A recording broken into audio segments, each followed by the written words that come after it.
Please be seated. We move now to member statements, and I call Cathy Mason. Cancorlia, today in the Dáil, Sinn Féin will introduce a private member's bill that will require An Taoiseach to get the planning and preparation for constitutional change and Irish unity underway. There is already an exciting and energetic debate underway across all four corners of this island about what a new Ireland would look like. I welcome the announcement by Fine Gael that they will bring forward a blueprint on Irish unity in November. Like never before, people are engaging and they are genuinely interested in what constitutional change would look like for them. We have been clear. The Irish Government should step up and begin proper planning and preparation. The election of a first ever nationalist and Republican First Minister in the North, and recently the election of pro-independence First Ministers in the North, Scotland and Wales have shown that people are fed up with the savage Westminster policies. People want to look to a future where decisions are made at home and in the best interests of the people who live here. The legislation which will be introduced by Uachtaráin Sinn Féin, Mary Lou MacDonald, today provides for the Taoiseach to publish a government green paper to set out its ideas and vision for a united Ireland. It will also provide for the establishment of a citizens' assembly to help shape and inform the debate. Importantly, though, this will involve people from right across the island, from all sections of our community, including those from Unionist and Protestant traditions. Preparation and planning are vital, and this bill provides the Irish Government with the opportunity to start planning and preparing for Irish unity. Mr. Speaker, last week the RQIA published its report following an unannounced inspection of emergency general surgery pathways at the South West Acute Hospital. And while the report does outline a number of positive developments, it is vital that the findings and the figures are fully scrutinised and not simply accepted at face value. Of particular concern are the issues highlighted regarding patient transfers from SWA to Altnagelvin. These concerns are not new. For some time, I've been raising serious questions about patient transport arrangements and the impact that lengthy journeys and delays can have on patients. Constituents and healthcare staff have consistently voiced their concerns about challenges associated with transfers between the hospital sites, and these concerns cannot be overlooked when assessing the overall effectiveness of the current emergency general surgery model. The people of Fermanagh and South Tyrone were promised an awful lot whenever this service and the pathways were changed. We were promised that new roads would be built. We were promised that we would have ambulance transfers in place. And it's very clear from the RQIA report that these things have not happened in tandem with the change of that service. We still have a temporary pause and cessation of emergency general surgery in Fermanagh, and that is having a detrimental impact when you look at the fact that ambulance transfers are having a serious knock-on impact in the service. Now, one aspect of the report that stood out for me was this, and it was the fact that the Department of Health have not provided or commissioned any additional resource to alleviate the pressures experienced by the Northern Ireland Ambulance Service in supporting those changes to emergency general surgery at the SWA, and that's increasing the transfers within the system. This has been going on for too long now. For 4 years we have been in this situation, and yet the Health Minister has failed to take the necessary action regarding this. Instead, the Trust has been forced to rely on private ambulance provision, which is at a cost to the department and essentially to ourselves as ratepayers and tax payers. So it's important that the Minister steps in and acts on this. I want to thank the health staff who have been doing their utmost to ensure patient safety. I will be trying to meet the Health Minister, the RQIA, the Northern Ireland Ambulance Service on this, but it's time for action and to stop treating the people of Fermanagh and South Tyrone as citizens that don't need respect. Thank you, Mr. Speaker. A few days ago, the world's first trillionaire, Elon Musk, a man with no mandate, and an immigrant with wealth twice that of the GDP of the country he came from, commented on a photo of the first citizen of Belfast and described her as a betrayer to her people. As a former Lord Mayor, I was shocked not only that someone who bought this platform to spread his own ideological views would comment on the first citizen of Belfast. I was surprised that there wasn't more commentary on it. I feel very strongly that that Elon Musk has no real idea of what people across the world are going through, let alone in Belfast. But it spoke to something more sinister which is going on in our society. In the news, there have been comments about how proxies have attacked the Prime Minister. Suzanne Breen wrote a very powerful article the other day about the abuse that she has received as a journalist. And what really struck me when she posted this on social media were the comments from other women, other people who said, I've been receiving the same sort of abuse. And I can look around this chamber and I'm sure everyone has received similar. There has been a noticeable change in the comments that we are getting on what we put on social media. We all have thick skin. We've all been around for long enough to deal with cut and thrust of politics, as it's often described in here. But there has been a shift. There's a change. I've never had to report the comments that I've received to the police. I had to do that last week. Awful things said that bring in families and are violent and on a different level that I haven't seen before. I think that we are in a very difficult place right now. I think that it actually is a destabilization to our democracy. And I think that it's very easy to believe lies when you're angry. And I'm not actually sure what we do about it. I know that there's discussion about how new laws need to be brought in relation to cybersecurity. I know that we need to address more of this. But I'm very concerned about the bad actors that are at play, the misinformation, the inflaming of situations that are coming, and that it is happening right across society. And I think we have to inform ourselves, we have to challenge it when we see it, but I also think how we engage, and this is a very, it maybe doesn't sound like a theoretical thing to do, but we need to engage with kindness and empathy because we are living in a very dark time right now, and I think that it's really important that we bring that into all our politics. So solidarity to everyone who's going through this right now, but especially to the first citizen of Belfast who shouldn't have been subjected to that. Alan Chambers. Mr. Speaker, recently I had the privilege to take a walk down memory lane when Kilmean Primary School in Bangor hosted an impressive exhibition to celebrate 50 years of delivering a top-class and caring primary education to thousands of children. My 5 children attended the school that is literally around the corner from my home. 11 of my grandchildren have also availed of being educated in Kilmean Primary School. The school motto is "Everyone counts," and it is an ethos that the school lives up to. It is a happy school, and the joy of the staff and children is evident from when you step through the front door. Kilmean opened in September '75 with 109 pupils and 5 members of teaching staff. The school grew rapidly alongside the surrounding housing developments, and in the 1980s it had reached more than 700 pupils and over 1,000 during the 1990s. The founding principal was Mr. Raymond Boyd, who led the school until 2001. He was loved by the children and respected in equal measure by the parents.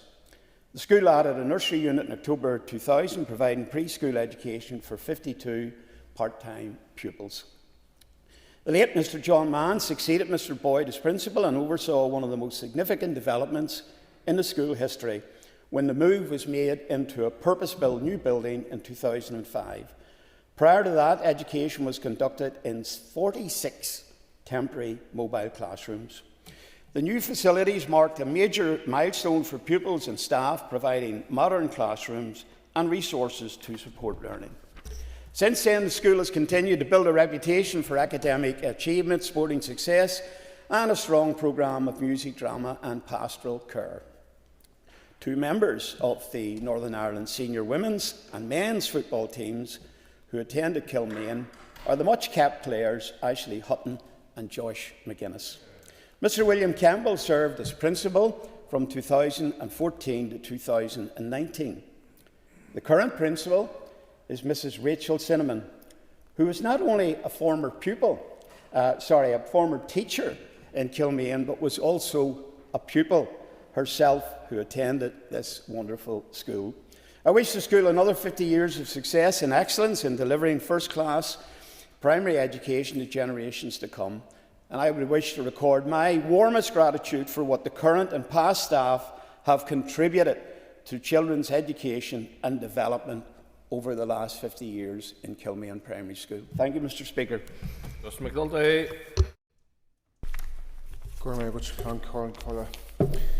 Today I rise to recognise and celebrate the 90th anniversary of the Camlock Brass and Reed Band. 90 years is a remarkable achievement for any organisation, and it is a testament to the dedication, commitment and passion of generations of members, volunteers, families and supporters who have kept this proud tradition alive since 1936. Originally named Camlock Foresters Band, over the last 9 decades, Camlock Brass and Reed Band have been far more than a musical group. It has been an integral part of the community life across County Armagh and beyond, bringing people together, developing young talents and fundraising hundreds of thousands of pounds for charity. Conducted over the years by the great Billy Carroll, Eamon McNulty, Paxi Haughey, Seamus Mulligan, Adrian Benson, Philip Hughes and Tom McCabe, and like many other community bands, thousands of voluntary hours go unseen each year into making the music we have all grown up to enjoy and appreciate. For that we are incredibly grateful. What makes Camlock Brass Band even more special is its cross-community ethos. In a place where we continue to build understanding and respect across different traditions, the band stands as a wonderful testament of how music is one of the internationally understood languages that unites people, creates friendships and strengthens communities. As we celebrate this massive milestone, we recognise not only the band's famous history and proud history, but also its exciting future. Whether you're singing along with the famous Kathleen Andrew Moore or our former SDLP councillor John Feehan, or tapping your feet to lifelong members Billy McCavitt and Brian Keenan, the continued enthusiasm and talent within their musical team gives every confidence that Camlock Brass and Reed Band will continue to flourish for many more years to come, and the next 90 years and beyond. The Camlock Brass Band always plays with joy in their hearts, and they bring joy to everybody's heart who hears them play and sing. A hearty cohargus and thank you to all the current and past members of the band on this wonderful achievement, and I wish you all the very best for the future. The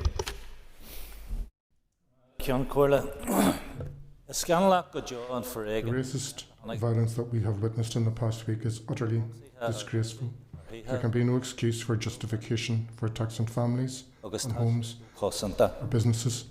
Innocent people should not be made to live in fear because of their race, their background, or their faith. And much attention is rightly focused on the immediate disorder. We must also recognise the impact on children and on young people from minority ethnic communities.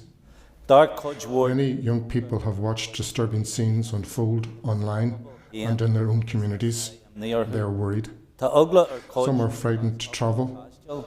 Some are frightened about attending school. And some are frightened that they may be targeted because of who they are. At a time when many pupils are sitting GCSE and A-level examinations, that fear and that uncertainty can have a very real impact on their education and on their well-being. No child should have to choose between feeling safe and attending school. No parent should be afraid to send their child to school in the morning. Schools, teachers and support staff have an important role to play to help those children. But they must be supported and resourced. They must be supported and resourced and guided to help pupils affected by these events. Our message must be clear. Racism has no place in our society. Every child, regardless of their background, deserves to feel safe, that they are respected, and that they are welcomed in their school and in their community. Thank you.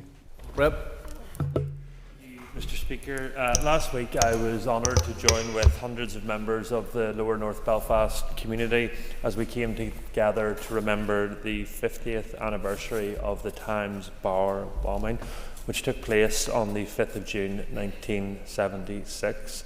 That commemoration marked 50 years since a terrorist attack tore the heart out of the Lower North Belfast community. Located at the junction of York Road and Montcollier Road, the Times Bar was and is a part of everyday life in North Belfast, a familiar meeting place where local people gathered for companionship and conversation during the darkest days of our past. On that June evening, Republican terrorism brought devastation to that ordinary setting. Edward McMurray, aged 41, and Robert Groves, aged 45, were murdered in cold blood. Their only crime was to be ordinary members of our community out enjoying an evening with friends.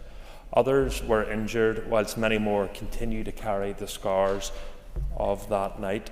For the McMurray and Groves family, the effects of that bombing did not end when the debris was cleared. The pain, grief and loss that they experienced continues to impact them today.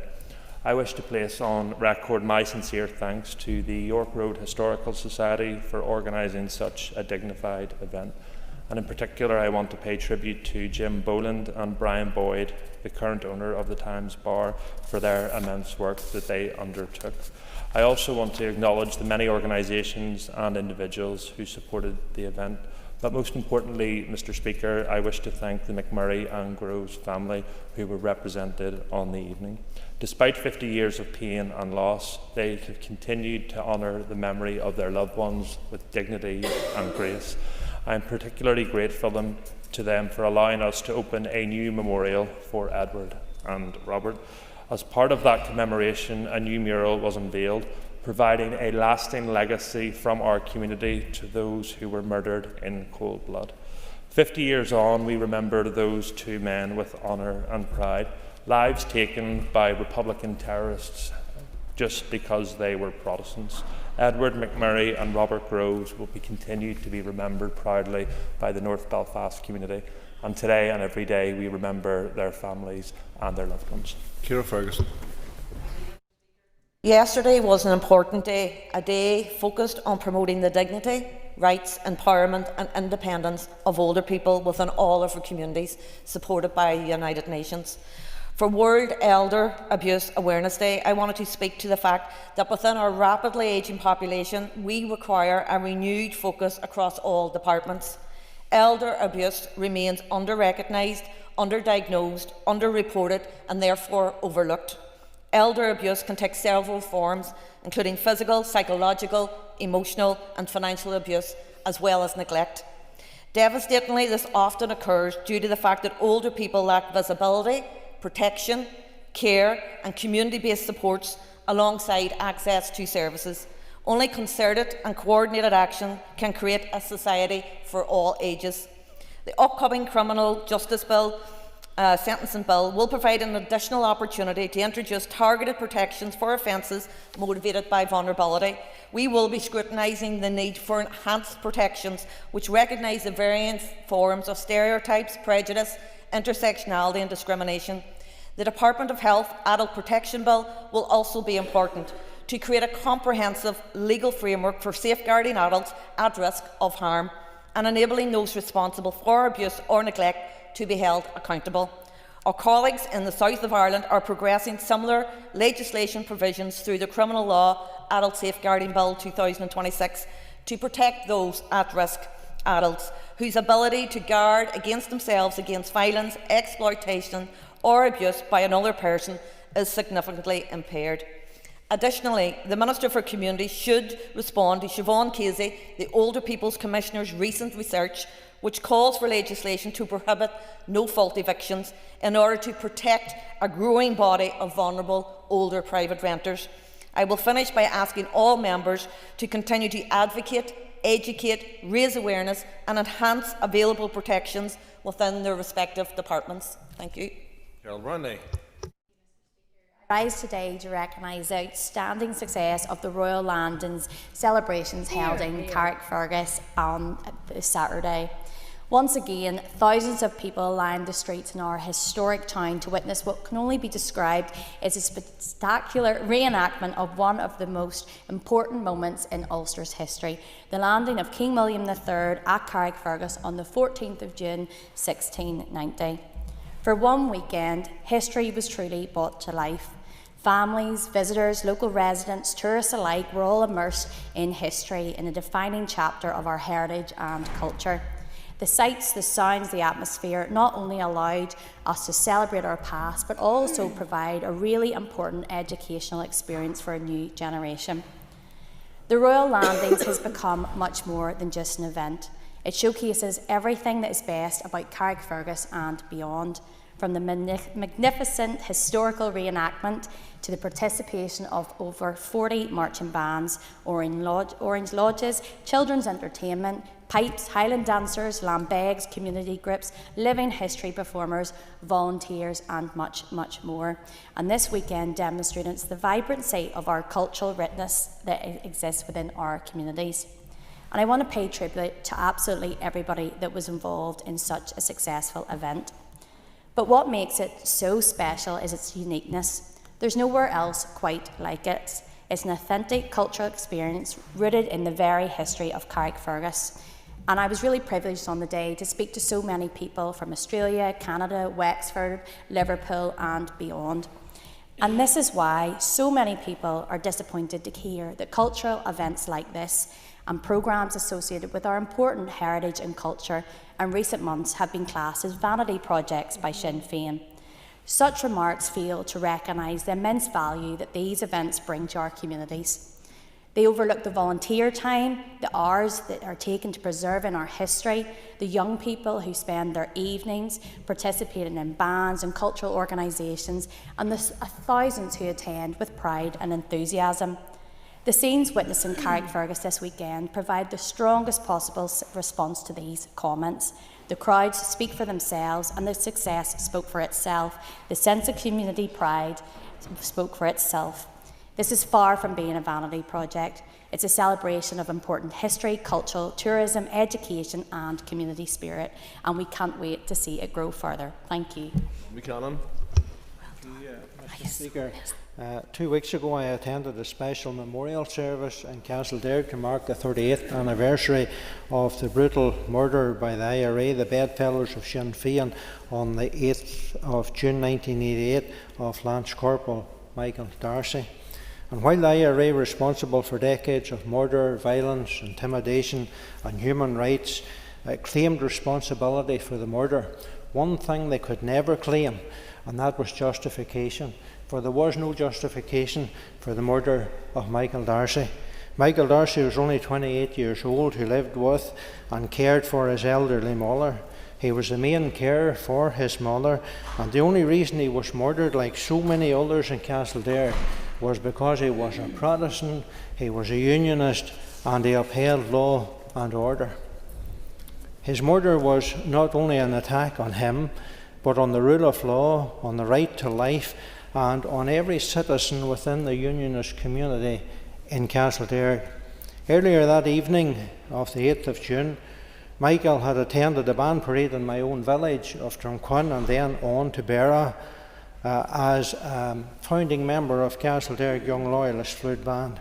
And on return home that night, as he drove his car into his backyard, a gunman stepped out from behind the trees and pumped 6 bullets into his back. Michael died instantly. Michael's mother, an elderly woman, depending on her only son as her main carer, was waiting on him to come home. And when she heard the gunfire, she knew that something was seriously wrong. An elderly woman now left without her only son and left without her main carer. And yet the gruesome reality is that were she alive today, and were she to meet with the so-called First Minister for all and asked her why her son was murdered, we know what the answer would be, Mrs. Darcy. There was no alternative. And of course there always is an alternative to murder. There always was, and there always is an alternative to murder. And today we honour the memory of Michael Darcy, one of Ulster's sons. We remember the entire community of Castlederg, who not only suffered the loss of Michael, but of 28 other gallant men and women who stood to uphold law and order throughout our communities, and as a result, they lost their life because of it. Thank you. Thank you. Very well timed, First Minister. I have received notice from the First and Deputy First Minister that they wish to make a statement. And before I call the First Minister, I remind members that this is questions about this statement and nothing else. Thank you. First Minister. In compliance with Section 52C of the Northern Ireland Act 1998, I wish to make the following statement on the 15th institutional meeting of the North-South Ministerial Council and the 31st plenary meeting of the North-South Ministerial Council, which were both held at the NSMC Joint Secretariat Office in Armagh on the 8th of May 2026. The Deputy First Minister and I have agreed that I will provide the report and that we are making this statement on behalf of all Executive Ministers who attended. I will begin with the institutional meeting. The Deputy First Minister and I represented the Executive, and the Minister for Foreign Affairs and Trade, Helen McEntee TD, represented the Irish Government. Minister McEntee chaired the institutional meeting. The NSMC discussed matters relating to the North-South implementation bodies and noted that the Freedom of Information Code of Practice is in the final stage of review and that will be brought to a future NSMC meeting for approval. Ministers also noted that a process is now underway to collectively review the grading of the CEO posts of the NSMC bodies. The Council also had a discussion on the developments in the wider policy environment and noted the far-reaching global geopolitical developments which had taken place since the last meeting and discussed the current situation. In particular, the Council noted the economic impact in both jurisdictions of the ongoing conflict in the Middle East. Ministers noted the pivotal role which Ireland will play within the EU from the 1st of July as President of the Council of the European Union. Ministers also noted the progress being made in key areas under the strategic partnership between the UK and the EU, and that cooperation between both jurisdictions will continue in the context of the evolving nature of these relations. The meeting closed with the NSMC agreeing to meet again in institutional format in late 2026. Following the institutional meeting, the 31st plenary meeting of the NSMC took place. The Deputy First Minister and I led the executive delegations, and the Taoiseach Micheál Martin led the Irish Government delegation. The Deputy First Minister and I chaired the meeting. In the opening remarks, the Council discussed the current global situation, including the ongoing conflicts in Ukraine and in the Middle East, and their impact on the island. The Council also welcomed the ongoing work being undertaken to address the legacy of mother and baby institutions, including progress on benefit disregards, which will ensure that related payments do not affect an individual's entitlement to benefits regardless of where they are currently living on these islands. The NSMC also noted the continued commitment to improving access to records, that officials will continue to engage on this important work. The next item on the agenda related to business and trade matters. The Council had an exchange of views on international and domestic business and trade developments, including developments on US tariffs, including recent steel safeguard announcements and current trade impacts arising from the conflict in the Middle East.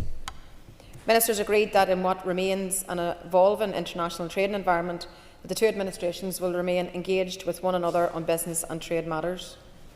The Council also recalled that, where appropriate, the NSMC sector should continue to consider how agreed collaborative approaches can contribute to the promotion of economic growth. Ministers noted that the most recent combined figures for trade in goods and services between the two jurisdictions show a total value of £14.5 million, €17.2 billion in 2024. €17.2 billion in 2024. Then we moved on to have a constructive discussion on hate and violence against women and girls, acknowledging the unacceptably high levels of gender-based violence and violence against women and girls in both jurisdictions. The Council agreed that there is a need for a whole-of-society response to address this. Ministers also agreed that sport provides an appropriate avenue to explore joint working on prevention-focused interventions. Ministers also agreed to explore the potential for further collaboration in respect of initiatives with a protection focus, including child protection in the context of gender-based violence. The Council also recognised that human trafficking for sexual exploitation is a really significant issue in both jurisdictions, which also has a cross-border dimension, and agreed that officials will continue to examine further opportunities for cooperation in this area. Ministers welcomed a shared learning event that took place in Drogheda in March of this year, which showcased the experience of rolling out Operation Encompass in the north. The next topic of discussion was around infrastructure and investment cooperation. We noted the decision of the Department of Infrastructure to appeal the judgment against the A5 Western Transport Corridor, and that the appeal is due to be held on the 25th and 26th. Council noted that the ongoing work by Waterways Ireland on the Ulster Canal Restoration Project, and welcomed the continued progress that has been made on the Narrow Bridge main construction project.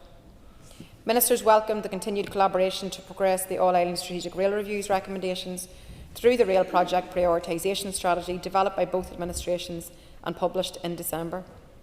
We also welcomed the signing of on the 7th of May of the contract of almost €700 million for the enterprise rail fleet funded by the Government of Ireland and the Executive and Peace Plus programme. The Council noted the progress that has been made on the Ulster University Magee expansion project, and the outcome is awaited of the planning decision on the construction of a new teaching block. We welcomed the commencement of projects under the second call of the North-South Research Programme, and also on the progress on delivery of collaborative research and innovation programmes under the Shared Island Bioeconomy Initiative, DAFM and DERA partnerships, and also the Co-Centre programme.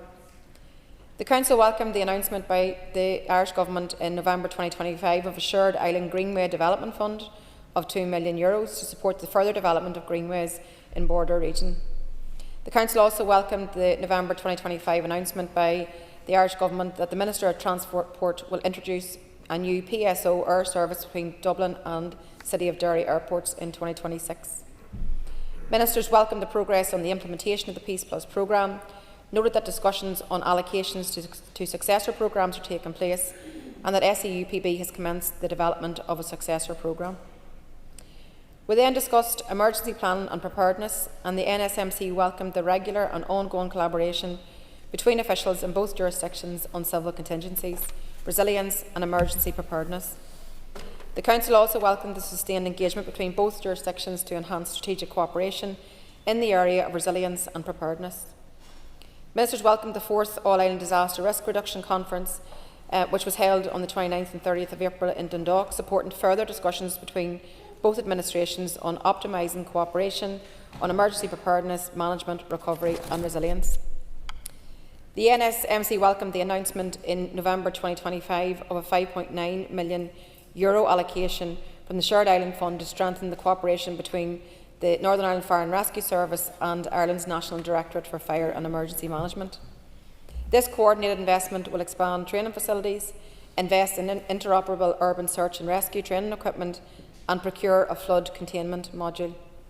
The Council noted that both services and their parent departments are now working to finalise the approach.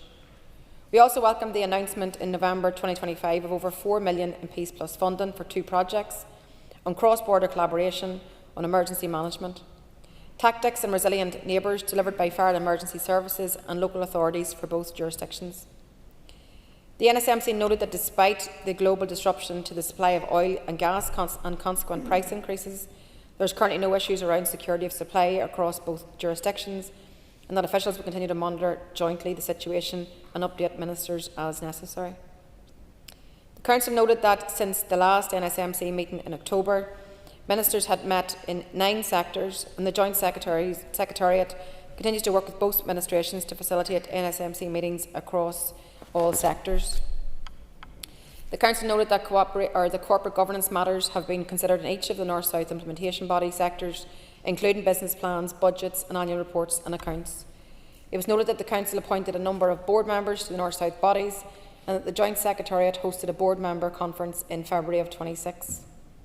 The NSMC was advised that ministers at relevant sectoral meetings have discussed collaboration to address climate change and loss of biodiversity, how agreed collaborative approaches can contribute to the promotion of economic growth and disability issues. Finally, Ministers agreed a future schedule of NSMC meetings to take place across the various sectors and in plenary and institutional format. That concludes the statement, Mr. Speaker. Matthew O'Toole. First Minister, you said the NSMC discussed wider geopolitical developments. One geopolitical development, particularly pertaining on a cross-border basis, is the rise of the online right and racism. A week ago, we had race-based pogroms or attempted pogroms in this city. People are still homeless and they are fearful for the rest of this summer. But as yet, there has been no coherent response from the Executive Office, despite you and the Deputy First Minister leading government jointly, and despite you having responsibility for community cohesion and race relations. Why has there been no coherent response? Why have you left it up to the community and voluntary sector to protect people? And when will there be a coherent response on policing, community integration and keeping people safe for the rest of this summer? Obviously, we're all deeply shocked and disturbed by what we saw on our streets last week, whether it was the horrific incident in North Belfast or indeed what happened afterwards. And I agree with you in terms of what we witnessed in our streets was reminiscent of the pogroms of decades previous. None of us want to see this violence in our streets, and we all have a collective responsibility to be very strong in terms of political condemnation, standing very firm together as political parties and saying that we say no to racism in our society. And throughout the course of last week, we've had a response that was initially led by the PSNI in terms of dealing with the unrest on our streets and dealing with the incident from Monday night. We as an executive met on 2 occasions throughout the course of last week. Equally, we've had a number of both cross-party statements ensuring that we all collectively condemned what happened on our streets, and we've been actively working with all partner agencies. I myself have been in our hospitals with the Deputy First Minister meeting our healthcare workers. I've been on the ground in the community in North Belfast meeting with our community workers. Just yesterday evening we had met with our racial equality subgroup around the concerns that they have and what they're hearing directly from their communities, and including identifying gaps where they occur, and we're absolutely determined to ensure that we plug those gaps. So we're looking at, and have been for some time, around the whole issue of community cohesion, what more we can do in terms of community cohesion, because it is going to take all of us working together to ensure that proper and good community cohesion across the board. But we're looking at it from a short-term, medium-term and longer-term intervention. And yesterday we met with, as I said, the racial equality subgroup, and it was about identifying where are the gaps in terms of communication, which is one thing that was raised with us. So I think that there is, in terms of protecting people, that is a policing responsibility in the main, but of course we all have a role to play, and that was why our executive was working consistently throughout the course of last week in terms of responding to what was happening on our streets. Yeah. I really welcome the First Minister's statement, and importantly the continued emphasis on real and practical north-south delivery. So on that, could the First Minister provide an update on progress around the narrow water bridge and tell us how the shared island investment can help to unlock tourism and economic potential in Southdown? Yeah, thanks for that. Narrow Water Bridge represents one of the most exciting examples of all-island cooperation, and I was really pleased to see to talk about it at the NSMC and to have an update. It's something that's going to deliver real tangible benefits, as you have suggested. It's going to be a new landmark and a tourism game changer, I think, for Southdown and the wider Newry and Mourne community, further transforming and enhancing connectivity, and that only can I suppose, support the local tourism and hospitality sectors in particular. The Department of Infrastructure has been working closely with the Irish Government since early 2022. They've been chairing the Narrow Water Bridge Subcommittee group that has led to the implementation of the bridge that has allowed it to progress to this stage. So I'm really pleased to say that there is significant progress being made there. I commend the work of Minister Kimmins and her counterpart, working with Louth County Council, obviously working with the local council as well in terms of ensuring that this project comes to fruition. And I think that it's only a short time away now where we'll actually gladly be there for an official opening of this project that has been a long time in the making, but finally getting to delivery point. Deborah Erskine. I thank the First Minister for her statement today. The Minister will know that there are 2 major roads capital projects that are on pause in my constituency, and that's the A5 and the A4 Enniskillen bypass. 2 road projects that are vital for road connections and connectivity in my area, but are hampered due to net zero climate change targets. First Minister, was there discussion around the Irish Government's legislation that exempts major infrastructure projects from climate change legislation? And what is the First Minister's view on this legislation for Northern Ireland? So in terms of the A5 and the A4, we're all absolutely committed to making sure that these roads are built. These are necessities. I think when we speak about the A5 quite often in this House, we're talking about it in the aftermath of a tragedy on that road. And I think it's long beyond the time that we get this road built. And I think ourselves as an executive, like other governments across the world, are having the same challenges in terms of infrastructure projects. So we actively have been discussing how we can ensure that we can remove any barriers that actually impede our being able to build capital projects, because when a capital project is announced and if it takes 15 years for it to be built, the costs will be substantially different. So we have to deal with all the issues that get in the way of our projects, but there's no doubt in my mind that all of the executive, all political parties in this House are committed to ensuring that both the A5, the A4 and other major capital projects are being built. And I've also said clearly in this House previously that we have to look at what are the barriers and then find ways to go around them. Mr. Dixon. Thank you, First Minister, for your statement. First Minister, just with regards to the work that you've done and discussed with the Irish Government around the mother and baby homes, can I ask you what discussion, if any, you've had about compensation from institutions with regards to this? We understand, certainly working through the bill in the committee, that it has been difficult for the Irish Government to achieve that. We have been working tirelessly here in Northern Ireland to see whether we can ensure that institutions are made to pay for the horrible things that they did to people during that period of time. It would be useful to have that as an ongoing discussion. I can assure you that it does. It is an ongoing discussion, because I concur with you. The institutions must pay, and unfortunately there is a varying degree of response from different institutions, as well, you're aware. And also, given that the Irish Government were ahead of us somewhat in terms of their programme, the experience and learning that they have has to be applied to what we do. So we shouldn't be trying to recreate the wheel. If something works, we should be picking it up. Where something doesn't work, we should be finding alternative ways. So that remains an ongoing conversation, as does our engagement with the various institutions around what they need to come forward with. And I know this is something that you in the committee take a particular interest in, and I thank you for that. On Chambers. First Minister, thank you for your statement this morning. Under Business and Trade Matters at item 12, you report that the Council had an exchange of views on international and domestic business and trade developments since the last plenary meeting, including developments on US tariffs. I wonder if you could maybe expand on that particular issue of US tariffs, because going forward that could have some very serious implications for both the economy of the United Kingdom and of the Republic of Ireland. Thank you. I mean, this remains, given the global volatility that we're facing right now, this remains an ongoing discussion across a lot of the sectoral meetings, but certainly we had a good discussion in relation to our economy, the potential for our economy, the potential for growth, but also the challenges, one of which obviously is the issue of uncertainty because of tariffs. And I think that tariffs now are becoming something that are being used more frequently, and there's less predictability then for our economy, which troubles the economy somewhat in terms of being able to plan for the future. So I think that uncertainty is certainly acutely felt right across our island. And there's no doubt about it, the US is an important partner for us in terms of trade and investment, and we want to continue to support our opportunities for our businesses in the US market. But I think that recent developments, the fact that there's tariffs, counter tariffs, and we can get caught out in the middle of all of that, we have to continue to make the case for our economy here, and we will remain focused on this issue with the Irish Government as we move through the continued volatility of these times that we're living in.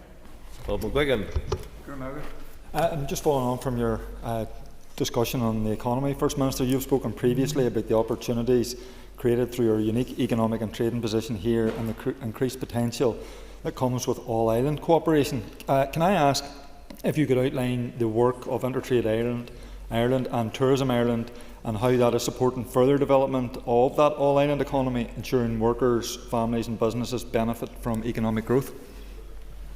Yeah, I think that some of the figures that are referred to in the statement, the recent combined figures for trade and goods and services between both jurisdictions showing a total value of £14.5 billion in 2024, demonstrates very clearly that the continued growth of the all-island economy presents a major opportunity for our communities here and for many businesses across the north. So I think you're right to highlight the work that's being done to promote the all-island economy, the work of Intertrade Ireland in terms of maximising growth, because I think the work that they do around driving cross-border collaboration, supporting SMEs, innovation, facilitating trade and market access, helping companies to access new markets, sharing knowledge and leverage opportunities that really strengthen the economy are really key drivers for economic growth. Similarly, I would say that Tourism Ireland, as the body responsible for promoting the island as a leading global tourism destination, plays a critical role in supporting economic growth, job creation and balanced regional development. It helps to promote economic growth through its support of sustainable benefits for SMEs and communities, business events, strategy and competitiveness, productivity and market diversification. I think all of that points to the fact that our dual market access strengthens our competitiveness and creates opportunities for exports investors alike. Finnegan.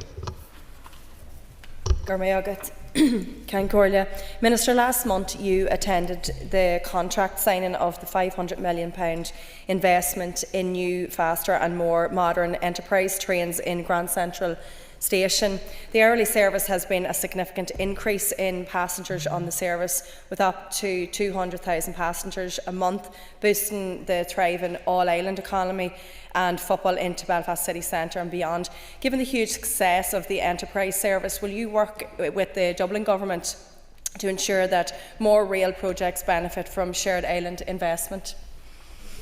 Yeah, it was a really good news story to be in Grand Central Station and to be welcoming this development, because it is so huge and will be so significant in terms of all-island connectivity. So we had ministers right across the island come to celebrate what was such a positive occasion. So I think it's vital that we continue to work together on this. I think the fact that, as you mentioned, the significant investment both in terms of the monetary value of it, £500 million, the additional trains that we're going to see, the hourly connections. This is something that's a real positive and meaningful difference, and something that we do want to replicate right across the island. I think the stats speak for themselves in terms of the numbers that have increased, in terms of the travel, and it shows you that the better we're connected across the island, I think the more beneficial that will be for jobs and for tourism as also equally. So I think that Minister Kimmins will continue to work with our counterpart in the south to continue to deliver on this strategy, because I think rail represents a real opportunity to bolster our thriving all-island economy and connect communities, and also to decarbonise our transport network. Paula Bradshaw. So I wasn't here for the very start of the paper. First Minister, very recently members of this chamber were at the North-South Parliamentary Association plenary down in Dublin, and it was a wonderful opportunity for us to hear about some of the really good projects that are coming forward through the Peace Plus programme. So what role will the North-South Ministerial Council have in terms of shaping the next round of funding, with a view to us looking at the Peace Plus through the prism of full cultural and ethnic diversity as opposed to the binary green-orange of the past? But further to that, First Minister, and following on from the Leader of the Opposition's contribution, I think it's great that so many agencies slotted into place over the last few days, but what are you going to do about long-term emergency planning where this situation arises again, so people know where to go for help? Thank you. Yeah, so the potential of the successor Peace Plus was discussed because we have had an agreement, obviously, at the summit that was held between Dublin and London back in March, where they agreed in principle to a new phase of the Peace Plus programme from 2028 onwards.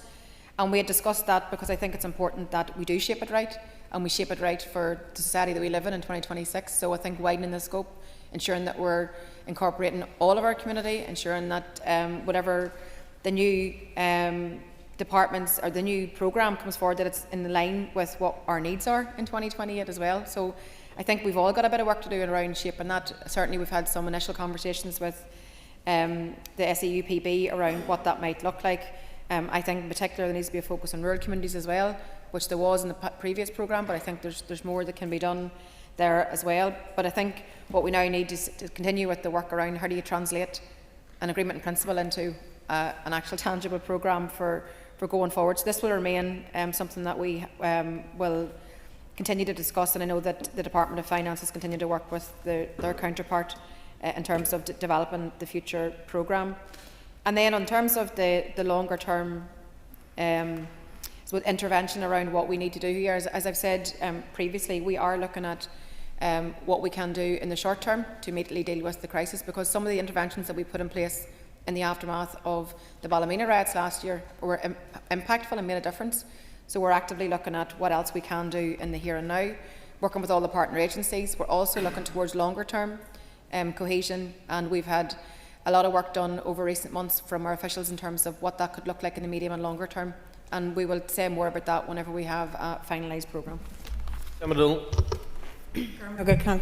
I thank the First Minister for her statement. Minister, can you comment on the recent growth of the All-Ireland economy and on the role of the North-South cooperation in supporting economic development and prosperity across the island?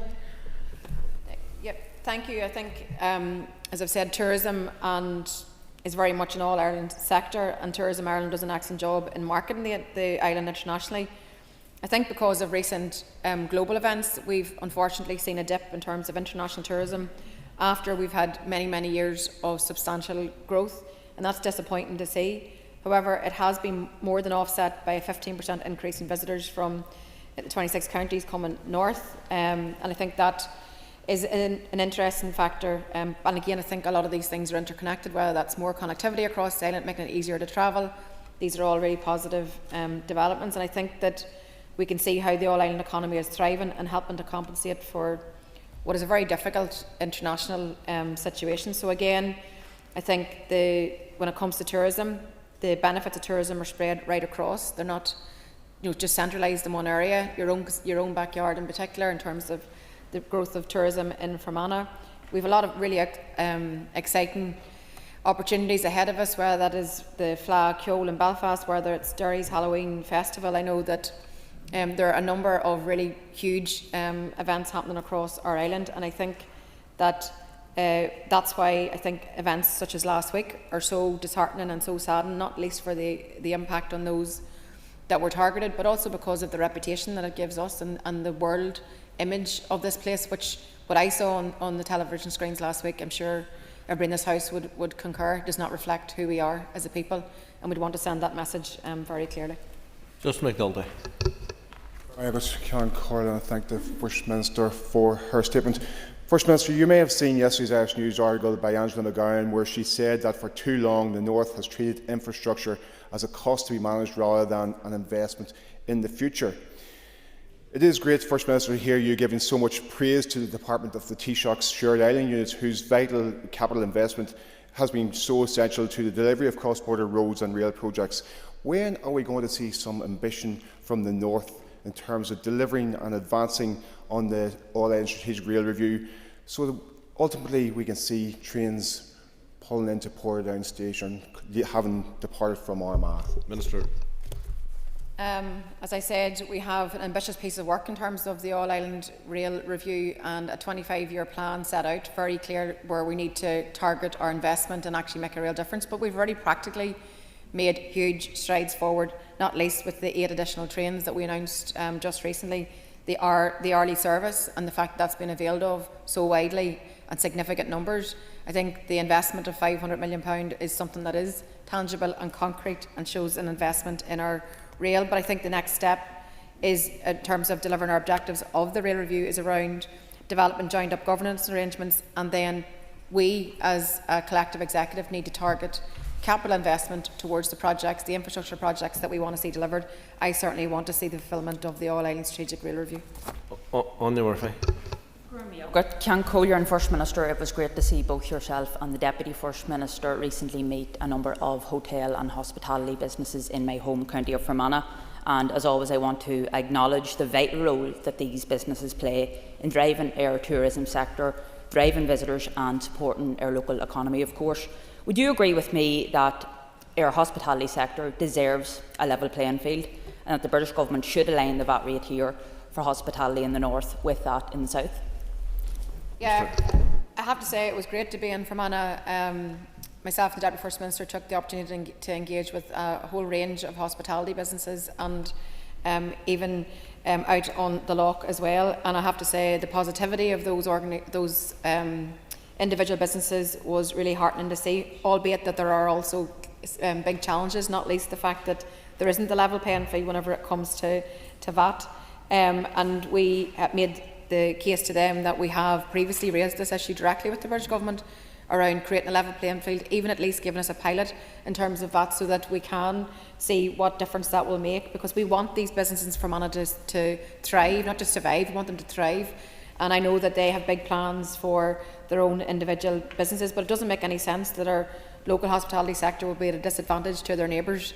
So I think that we continue to make that case. It's not credible that you can have a neighbouring business sitting on a 9% rate of VAT and another sitting on 20%. That's a really competitive disadvantage.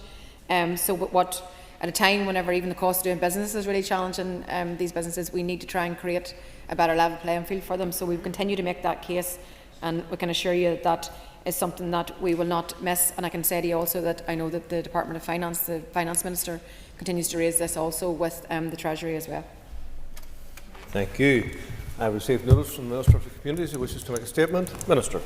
Thank you, Mr. Speaker. I welcome the opportunity to update members on progress with the Affordable Rent Programme. Today I am pleased to announce that I have now made an award of £61.5 million of financial transactions capital loan funding to Maple and May. I can also now provide information on the locations where we will see the first affordable homes of this type delivered here in Northern Ireland.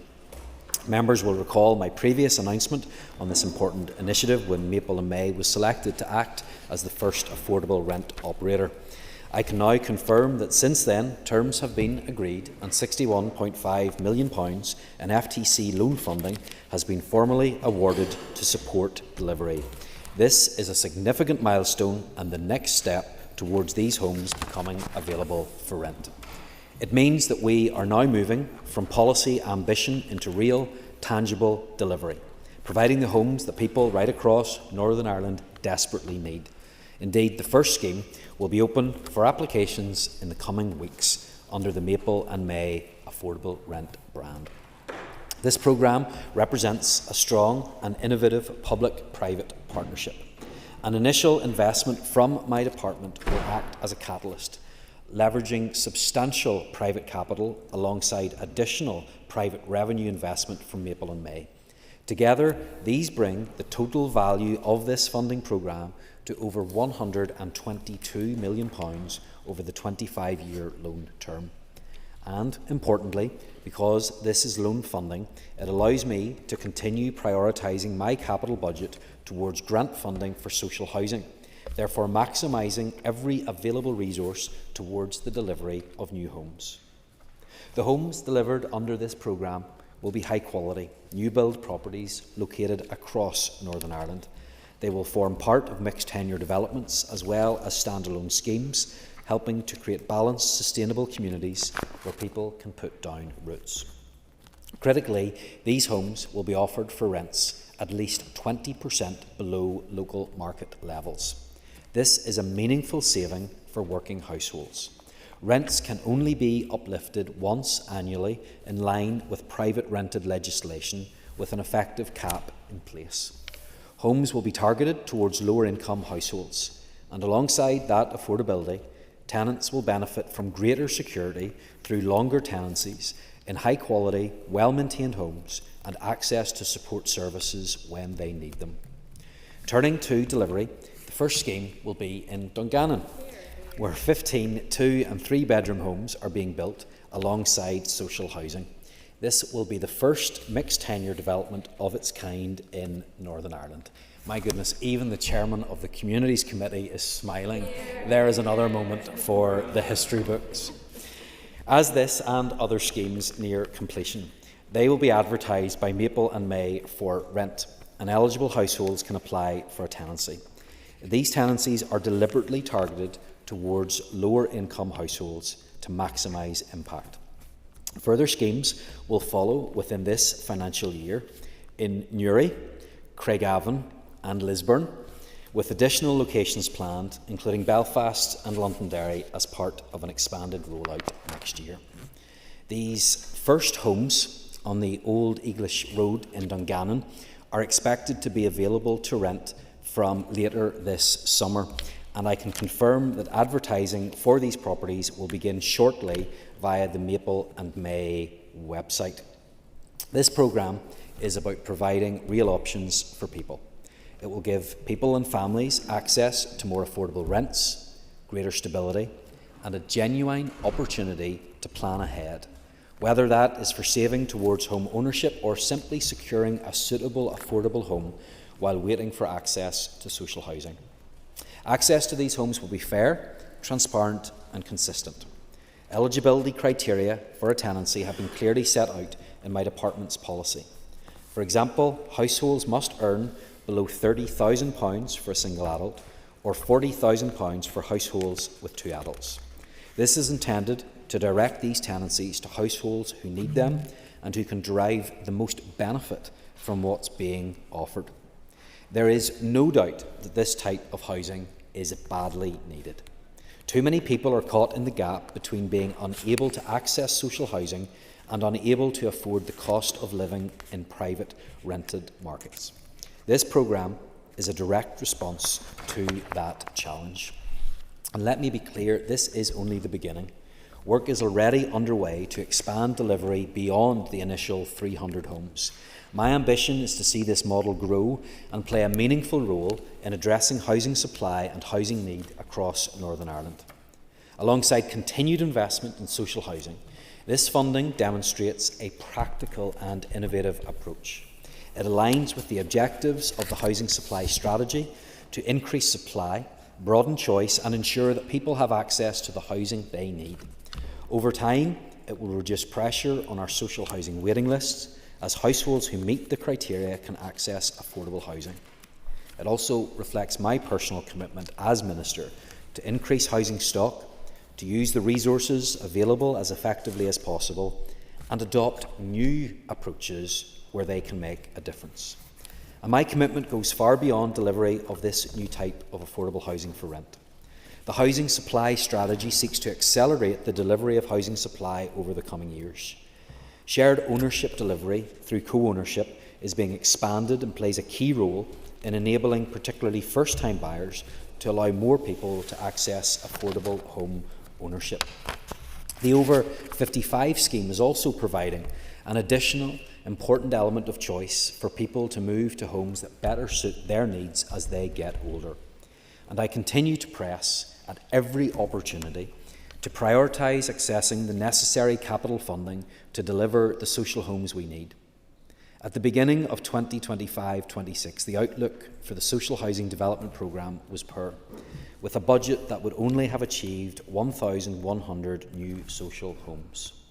I secured a further £42 million, resulting in the largest investment ever in the social housing development programme, and achieved 1,765 new social home starts, representing a 17% increase in delivery year on year.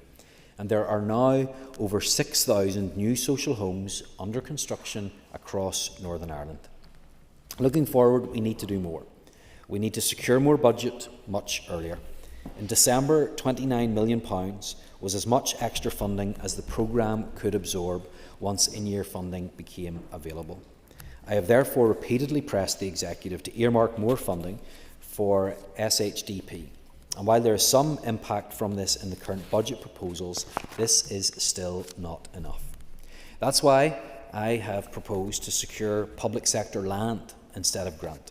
The reviews of grant and design and the range of measures being explored or introduced that will complement the SHDP towards the housing supply targets, new foundations, housing executive acquisitions and the housing supply action plan, which is now with the Executive.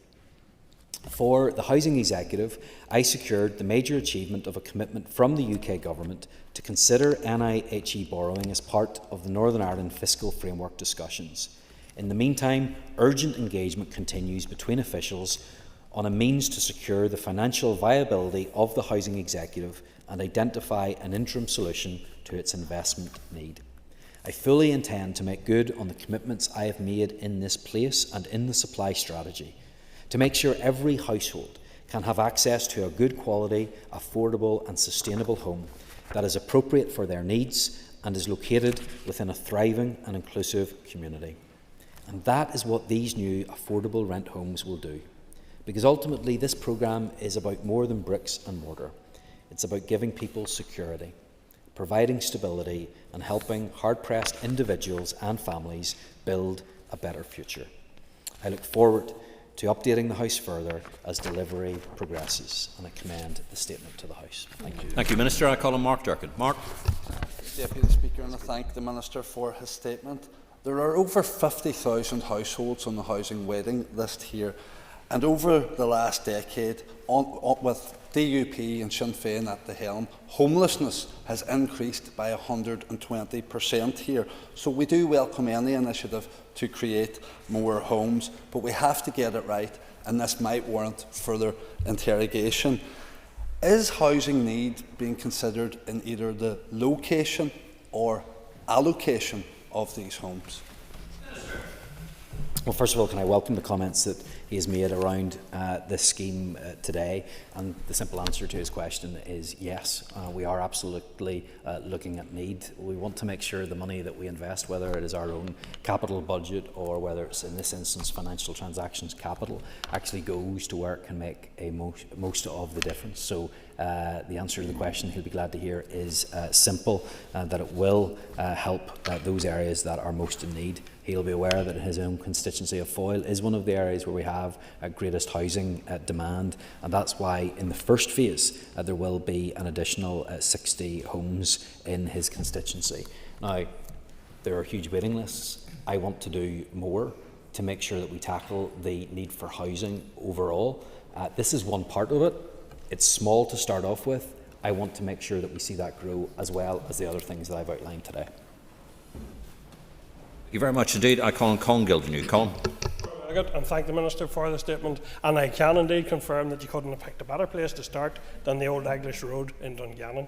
And I do welcome investment into housing. It is indeed badly needed. I also welcome within the statement the elements, and I think there are areas to be explored around the public lands issue and also the housing executive borrowing. Those are important to see building. In terms of the allocation then and the eligibility criteria, in committee we have heard that in the event of oversubscription that there could be a random element to the process. Now, I suspect these will absolutely be oversubscribed, both in Dungannon and in other locations. In that case, could there not be a system put in place whereby you would align either closely or fully with the Housing Executive Points Programme to ensure that rather than random, that housing need is fully addressed in the allocation?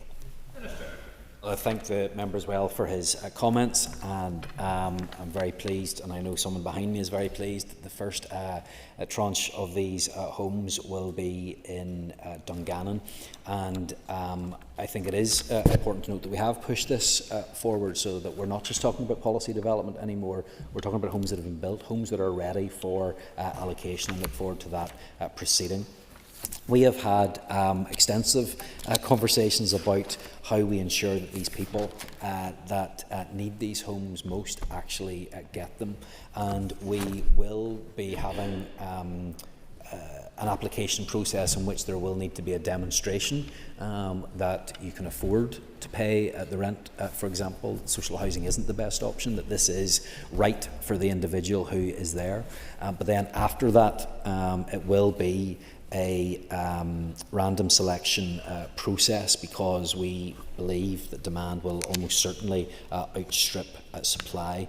Look, we believe that is the fairest way to do this, because if everybody is eligible in the same way, this isn't the same as social housing, this isn't done on a points basis at all. However, it is one of those things that absolutely can be kept under review, and it's why we have these 300 homes in the first place. There's lots of things that are being done differently. I think it's important to note that this is the first time this has ever been done in Northern Ireland. I want to make sure it's done in the fairest way possible. The information that we have right now is that the random selection is the best way to do that. But of course, I want to keep this all under review, because I want to see this massively scaled up so that it can help many, many more people. We'll keep it under review.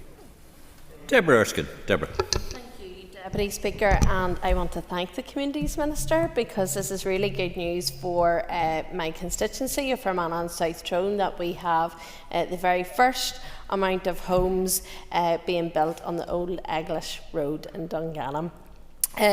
Often people in my constituency feel that housing like this is centred in urban, Belfast-centric areas. Minister, how can you ensure that you have a continued regional balance to this approach in terms of providing housing for areas across Northern Ireland?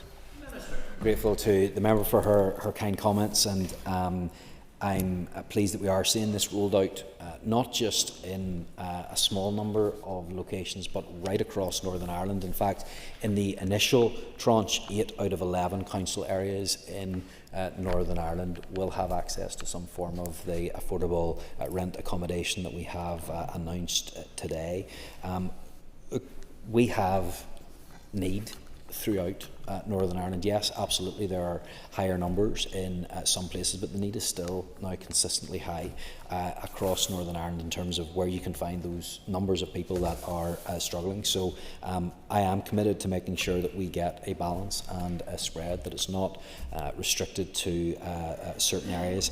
But what I want to do is see this ramped up right across Northern Ireland. So we're delivering more and more of this, because this is new, this is innovative, this is not affecting the social housing development programme at all. It's not taking any resource away from that. And so I want to keep putting investment into that programme, absolutely. But here's something new, something that I believe is going to work, something that will be delivering for people in her constituency within a matter of weeks because of the decisions that I have taken upon coming in to this office. So let's ramp that up and ensure that we continue to have a spread across Northern Ireland. I call on Kelly Armstrong. Kelly. Thank you, Deputy Speaker. Thank you, Minister. The announcement of any new homes is to be very welcome across Northern Ireland. Minister, you've said that this programme will reduce pressure on the social housing waiting list. Could I ask what modelling your department has undertaken to demonstrate this claim, and how many households do you hope or will expect to move from the waiting list into affordable rent over the next 5 years? And could I ask if you would publish that analysis? Happy to publish any of the analysis that has been done. However, whenever we are providing 300 new homes onto the market for those who haven't otherwise been able to avail of the homes that are available within the private rented market because of the cost of that, it's inevitable that a large degree of them will be on the social housing waiting list, but probably very far down that list. Because the problems that we face when it comes to housing in Northern Ireland is entirely, can be summed up in one issue, and that's supply. And if we're increasing the supply, which is what we're doing here, with no extra money being taken out of the social housing development programme, but using financial transactions capital and private investment, we are increasing supply. It's 300, it's a great start, there's so much more to do. So if we want to reduce social housing waiting lists in Northern Ireland, we need to increase the supply across all tenures, and that's what this is about today, and that's what we're achieving. Call on Diana Armstrong. Diana. Mr Deputy Speaker, and I thank the Minister for his statement, and I welcome, like colleagues from Fermanagh and South Tyrone, the imminent release of 15 new 2- and 3-bedroom houses, and the size is important, the size of these houses at the Old English Road. While rents are set at 20% below market rates, Minister, many households on low income still struggle with affordability. What safeguards are in place to ensure these houses remain genuinely affordable in practice over time? And how will you prioritise access for those most in need rather than those simply able to meet the income thresholds? Well, rates will initially be set at a discount of 20% compared to the local open market rent in that area, and she's right to mention about how we can ensure that they are protected, and that's why in this circumstance for this programme the increase is subject to a cap of CPI plus 1% up to a maximum of 5%, so that the intention there is to ensure that tenants are not exposed to the financial shock of a larger rent increase while ensuring that their landlord is securing the revenue necessary to maintain the homes to the very high standards which they're going to be constructed to. So I hope that that provides some reassurance on that issue. We obviously want to make sure that it does go to those who need it most, and this is not a scheme for everybody. There will be some for whom social housing is the best option, and there will be others where the private market is still best for them. We're trying to target those in the middle that are struggling to get access to either, and I think that we'll see that come to fruition as this is rolled out. Members, I'll just remind you that there's a convention in the Assembly, which is actually one that's quite well followed, is that you don't come across between the line of sight between the Speaker and the person who's asking the question.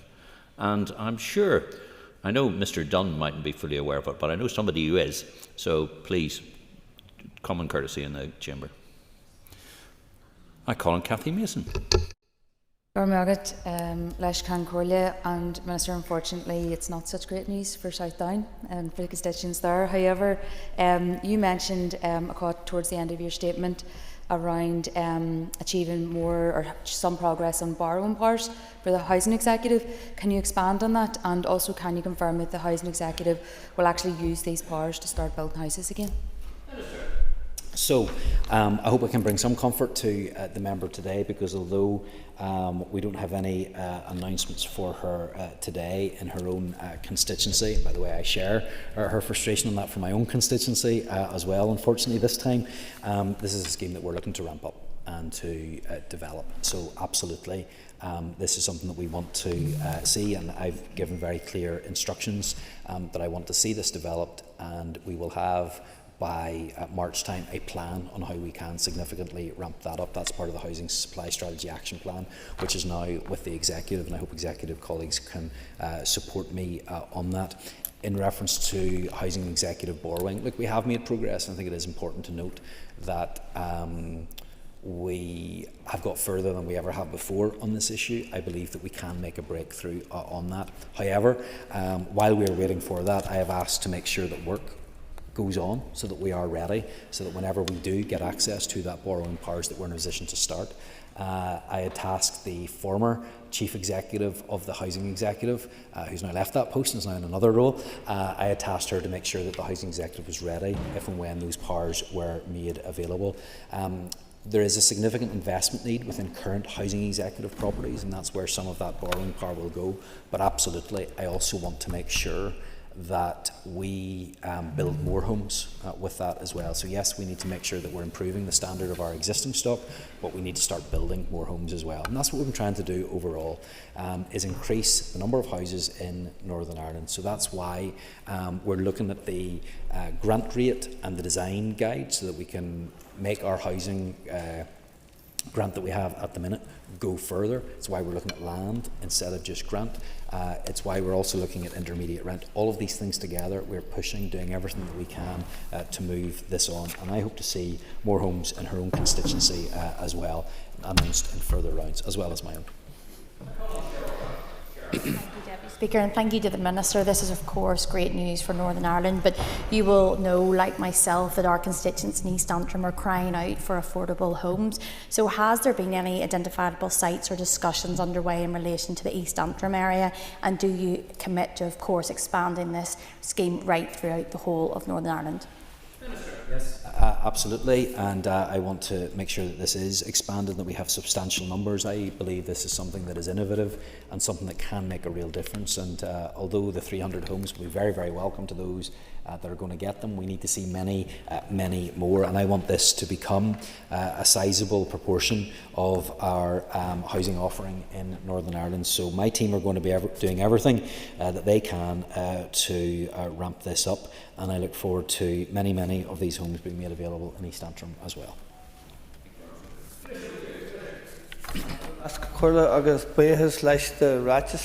Minister. Thank you for your statement, Minister, to be welcomed. Just a wee note that when you were making your statement, you had said it would be rolled out then eventually in areas like Newry, Craigavon, Lisburn, Belfast and Derry. All city locations with the exception of Dungannon, and I do hope that in the future the rural areas will be considered as well. But to get to the immediate question, Minister, when do we expect the 300 new homes to be built and tenants actually living within them? I'm grateful again for the member's question, and we'll certainly do everything we can to get as many homes in new areas that haven't been mentioned yet, as I said in response to Cheryl Brownlee as well.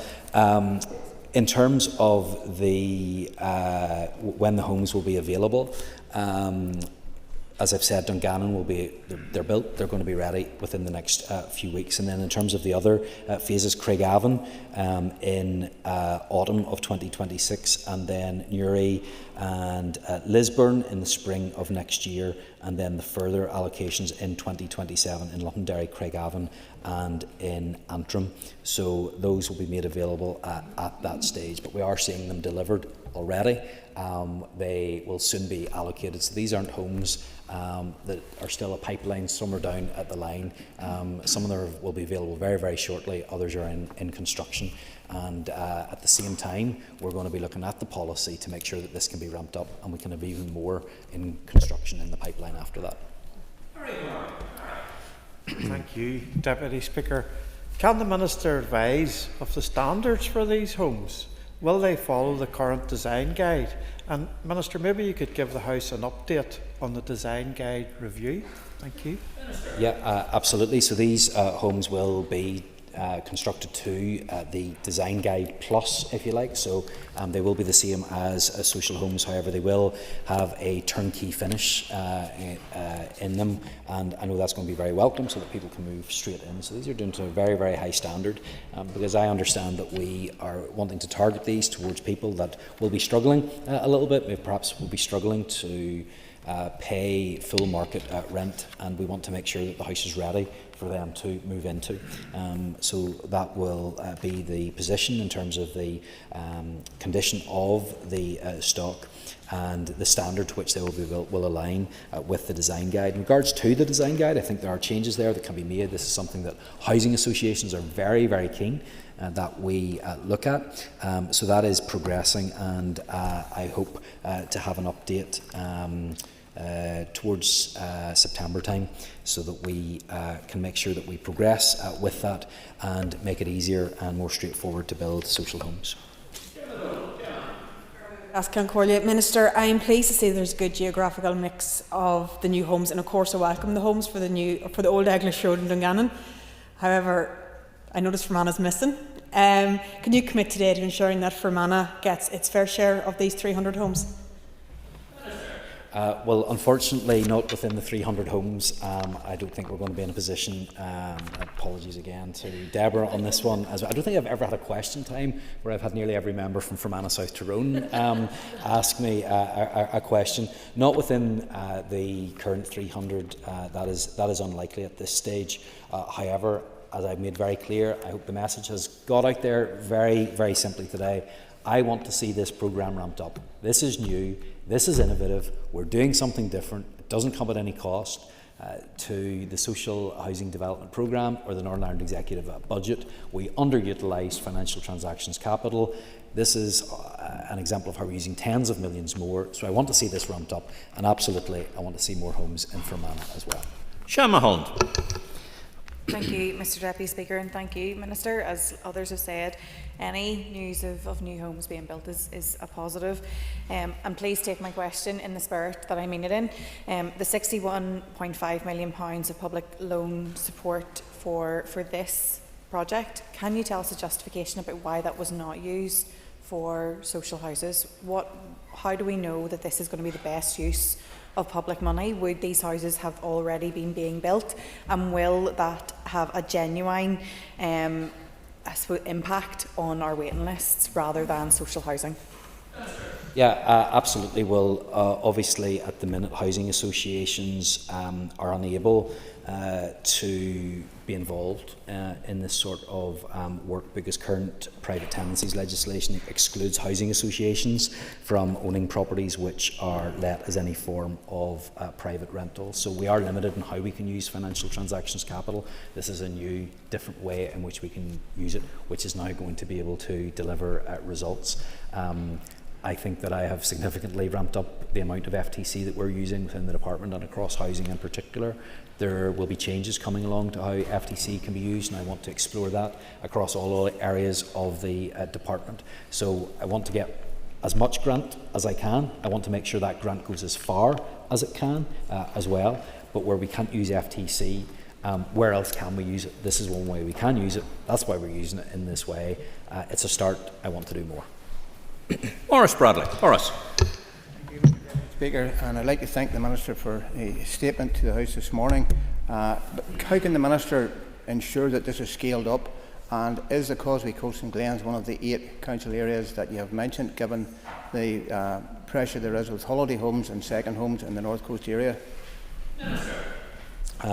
Mr. Deputy Speaker, I fully reckon. I know this is becoming a common theme. There are those areas that have been successful in this round, others that haven't. But I want to make clear, I'm very, very determined that this is something that is available everywhere in Northern Ireland. I wanted to get this out as quickly as we could, and we found the available sites. But yes, I can commit to him that we will do everything that we can to make sure that the Causeway Coast and Glens area is included in the next tranches as we expand this programme. I'm well aware and have been working on these issues specific to his own constituency. We're aware of the impact that holiday homes are also having. That's why work is going on through the housing supply strategy on this as well. But I know about the housing need that he has in his constituency. That's why we're going to continue to build more social homes, and I want to make sure that this will be available as well to those low-income households who need support. Mayor with Cloncorla. Minister, it's worth saying again, 50,000 people on the housing waiting list, with homelessness having increased by over 120% over the past 10 years, with Sinn Féin DUP, the long-standing establishment parties and partners in government at the helm. Minister, I do welcome your statement and any initiatives to alleviate homelessness and to help with the cost of housing. It's very important. But in the absence of a budget, Minister, can this positive initiative proceed? And how will having no budget impact your ability to deliver social housing this year? Well, first of all, I would have thought that he might like to have welcomed the fact that in his own constituency of Newry and Armagh, we will be delivering an additional 18 homes in the first phase. That will help 18 families or individuals who are hard-pressed, who can't get on to a right position within the social housing waiting list, who can't afford the private rental market at that stage. So this helps, this makes a difference. Small numbers, yes, but we want to ramp this up. But I do think it is important that we acknowledge that this is something that has never been tried before. I came into office, I said I want to push this forward, and we now have homes that are being built, and within a few weeks we will have applications to be made for homes that have already been constructed. So let's celebrate that and say we've tried something new, it's working, it's making a difference, we're going to ramp this up, and we're going to achieve things that will be a benefit to the people here in Northern Ireland. Now, what we also need to do is what I have outlined in my statement, is to make sure that we do have more social homes, and that's why I want to see a budget in place that will allow us to proceed and meet our targets that have been set out within the programme for government. So I'm still making that case to executive colleagues. I hope that that can be achieved, because housing is one of the most foundational and fundamental things, and that's why I have put in that bid. But I'm not just sitting here asking for more money. Yes, I would love that, but I've also taken the initiative to think, how can we make the money that we currently have go further? That's why we're looking at the Housing Association grant, and that has been changed so that the housing associations can do a little more, stretch that, and in doing so we can build more homes. That's why we're also looking at the design guides. We're saying, how can we make it more effective for us to build homes? How can we make it cheaper for us to build homes while still at a high standard, by taking out anything that is unnecessary? So this is one part of the overall puzzle as we seek to improve housing supply in Northern Ireland, and I hope that he can recognise the steps that have been taken and welcome the fact that we've got more homes for Newry. Just before I call the final speaker, Matthew, were you indicating you wanted in on this? Yes, okay, thank you very much indeed. My subliminal valve's not working very well today. Pam. Thank you, Mr Deputy Speaker, and I apologise for missing the beginning of the Minister's statement, which is very, very welcome today, and I appreciate the mention of Antrim within my constituency of South Antrim, and any clarity around future plans in terms of this provision would be very welcome, Minister. I wanted to ask you around deposits, because they're often a huge challenge for very, very many first-time renters. So what provisions can you make for those who find it hard to pull together a deposit? Grateful to the member. Just confirmed to her that on the Niblock Road in Antrim there will be 20 new homes in her constituency, and they will be 5-person, 3-bedroom homes, which I know will help families there that are struggling. She raises an important point around deposits as well, and that can be out of reach for many people who can't access the private rented sector for that reason, and especially with average rents being over £1,000 per month now in Northern Ireland. If someone's asked for 1, 2 or 3 month deposits, that can be substantial, and that's why under this scheme there will be a deposit builder in place, so that over a period of months families can contribute to the deposit that it will be required. That is something new that is being tried for this scheme, and I think that will be very welcome, as it will not serve as a barrier to those that would like to access this scheme, but for who the deposit might be an area of concern. So this gives them a few months in order to build that up, and that should be welcomed. Matthew O'Toole. Matthew. Okay with your, I believe you said subliminal valves. I'm not sure what they are, but I'm sure everybody in the chamber would be keen that you get those addressed before too long. But anyway, I go back. Happy birthday, Mr Deputy Speaker. The warmest of happy birthdays. I'm sure we're all very pleased to be here with you on that date. Minister, I have encouraged you, my party, the opposition, has encouraged you to make use of FTC, so we do acknowledge that, and we think it's important to use FTC to build homes, but obviously we want to ask about the detail. The 20% reduction on market rents, how will that market rent be calculated? What will the specific metrics and data be? What will be used, and what are the safeguards to prevent against, for example, inflation of rents in a given geography? I suppose what I'm asking, Minister, is how can we be sure that there will be a genuine 20%, at least 20% reduction on local market rates? What data will be used? Absolutely, and first of all, can I wish you, on behalf of the whole House, I'm sure, a very happy birthday, Mr Deputy Speaker, and my present to you are 20 affordable homes on the Niblock Road in Antrim, and I hope that is very welcome indeed. Look, I understand the concerns that the member has expressed in relation to ensuring that we do have a genuine reduction in rent. There will be a number of measures that we will be using to ensure that we have an accurate forecast of what the market rent is in those areas, and the further details on that have been found as part of the policy development process on our website, but I'm sure that I can agree that that can be sent directly to the member as well, so he can see. But I do want to make sure that this is fair. I want to make sure there is a genuine 20% discount for those that need it. Additionally, that's why I have set out that there will be that limit on increases to a cap of CPI plus 1% up to a maximum of 5%. I think that should be welcomed, and I recognise that he is recognising that this is a good news story, that it is a start, and that it is part of the overall package that I am bringing in to make sure that we do what we can with what we have in order to deal with the housing crisis that we face in Northern Ireland. Thank you very much indeed, Minister. That concludes questions on the statement. We'll just take our ease for a few moments before we get ready for the next issue, which is the Dilapidation Bill.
Okay, Tim. Happy? Ladies and gentlemen, the consideration stage of the Dilapidation Bill. I call the Minister of Agriculture, Environment and Rural Affairs, Mr Andrew Muir, to move the bill. I beg to move that the consideration stage of the Dilapidation Bill be agreed. Members will have a copy of the marshalled list of amendments detailing the order for consideration. The amendments have been grouped for debate in the provisional grouping of amendments selected list. There is a single group that contains 36 amendments dealing with reviews, procedural and technical matters. I would remind members intending to speak that during the debate on the single group of amendments, they should address all of the amendments on which they wish to comment. Once the debate is completed, any further amendments in the group will be moved formally as we go through the bill, and the question on each will be put without further debate. The questions on stand part will be taken at the appropriate points in the bill. If that is clear, we shall proceed, starting with Mr Robbie Butler. Oh, sorry. My apologies. Sorry, Clause 1, stand part. No amendments be tabled to Clause 1. The question that Clause 1, stand part of the bill. All those in favour say aye. Any contraries? The ayes have it. The ayes have it. We now have to the single group for debate. With Amendment 1, it will be convenient to debate Amendments 2 to 36. I would remind members that a number of amendments tabled are consequential to one another or paving amendments. Specifically, Amendment 17 is consequential to Amendment 4. Amendments 8, 10, 11, 13 and 18 are consequential to Amendment 5. Amendments 9, 12, 14 to 16, 20, 21 and 30 are consequential to Amendment 7. Amendment 27 is a paving amendment to Amendment 28. Amendment 31 is a paving amendment to Amendment 34. Amendment 35 is consequential to Amendment 33. And Amendment 36 is consequential to Amendment 28. I call the Minister of Agriculture, Environment and Rural Affairs to move Amendment 1 and to address the other amendments in the group. Minister, over to you. I beg to move Amendment number 1. At the outset, I should advise members that most of the amendments which I have tabled arise as a result of deliberations during committee stage. I want to express my deep appreciation for the sterling work carried out by the Agriculture, Environment and Rural Affairs Committee members in its very detailed consideration of the bill. In terms of Amendment 1, Clause 2, and turning to that amendment, this amendment is proposed in order to align the current wording of Clause 2, brackets C, which is currently drafted, refers to land in brackets adversely affecting amenity, and with that of Clause 1, brackets 1, in relation to the building or land being detrimental to amenity.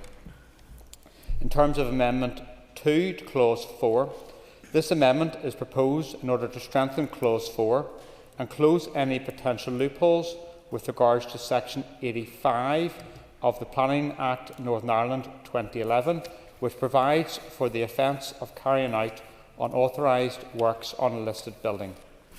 Officials in the Department for Communities Historic Environment Division confirmed that listed building consent for alterations or demolitions does not strictly relate to condition. It relates to architectural or historic character. The word condition needs to be inserted because if the reference was removed, then an interested person would be obliged to comply with all statutory provisions in relation to the building, which is not the policy intention. For example, if a building is in a state of disrepair, it may not be possible to comply with all health and safety obligations. So, while the intention appears to be clear, I agreed that there is an opportunity to strengthen the drafting in Clause 4, brackets 5, by revisiting the reference to condition to include reference to the obligation to comply with the building being a heritage site as defined in Clause 17. With regards to Amendment 3 to Clause 7, Amendment 3 is a carbon copy of Amendment 2, but applies to Clause 7, brackets 6, by also clarifying the obligation to comply with the building being a heritage site. In terms of Amendments 4 to 18 to Clause 11, the suite of amendments to Clause 11 arose following discussions between my officials and the Department for Communities, which had concerns that Clause 11 had the potential to cause confusion and conflation with the Defective Premises Northern Ireland Order 1975, which members will recall was amended in 2024 in light of the Victoria Square situation. Clause 11 is a direct replication of Article 65 of the Pollution Control and Local Government Northern Ireland Order 1978, which councils will already be familiar with. With the ongoing DFC work on new building safety legislation and recent post-Grenfell reports criticising the fragmentation in this area, the proposed amendment will remove any reference to defective premises. The provisions in Clause 11 are obviously not meant to overlap with the DFC legislation, but it is proposed to rename the defective premises notice with an urgent abatement notice. This would align more closely with the standard abatement notice provisions in Part 7 of the Clean Neighbourhoods and Environment Act 2011, which we of course reference in Clause 11, brackets 1, brackets B. These are cosmetic changes which do not alter the intention behind the provision. In terms of Amendments 19 to 21 of Clause 12, as currently drafted, Clause 12 enables councils to continue to recoup the cost of fencing a dangerous structure or site only until the danger has been removed. In cases where the owner has acted to remove the danger by repairing or demolishing a structure, councils should not be able to recover ongoing fencing costs, and they are content with this position.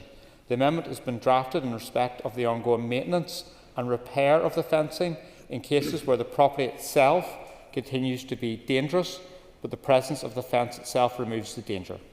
In this case, the fence presents an ongoing cost to the council, while the property owner has done nothing to address the danger presented by the actual building or site. There are also minor amendments to Clause 12, which are consequential to the renaming of the defective premises notice in Clause 11. In terms of Amendment 22 to Clause 16, Clause 16 allows councils to obtain information regarding buildings or land.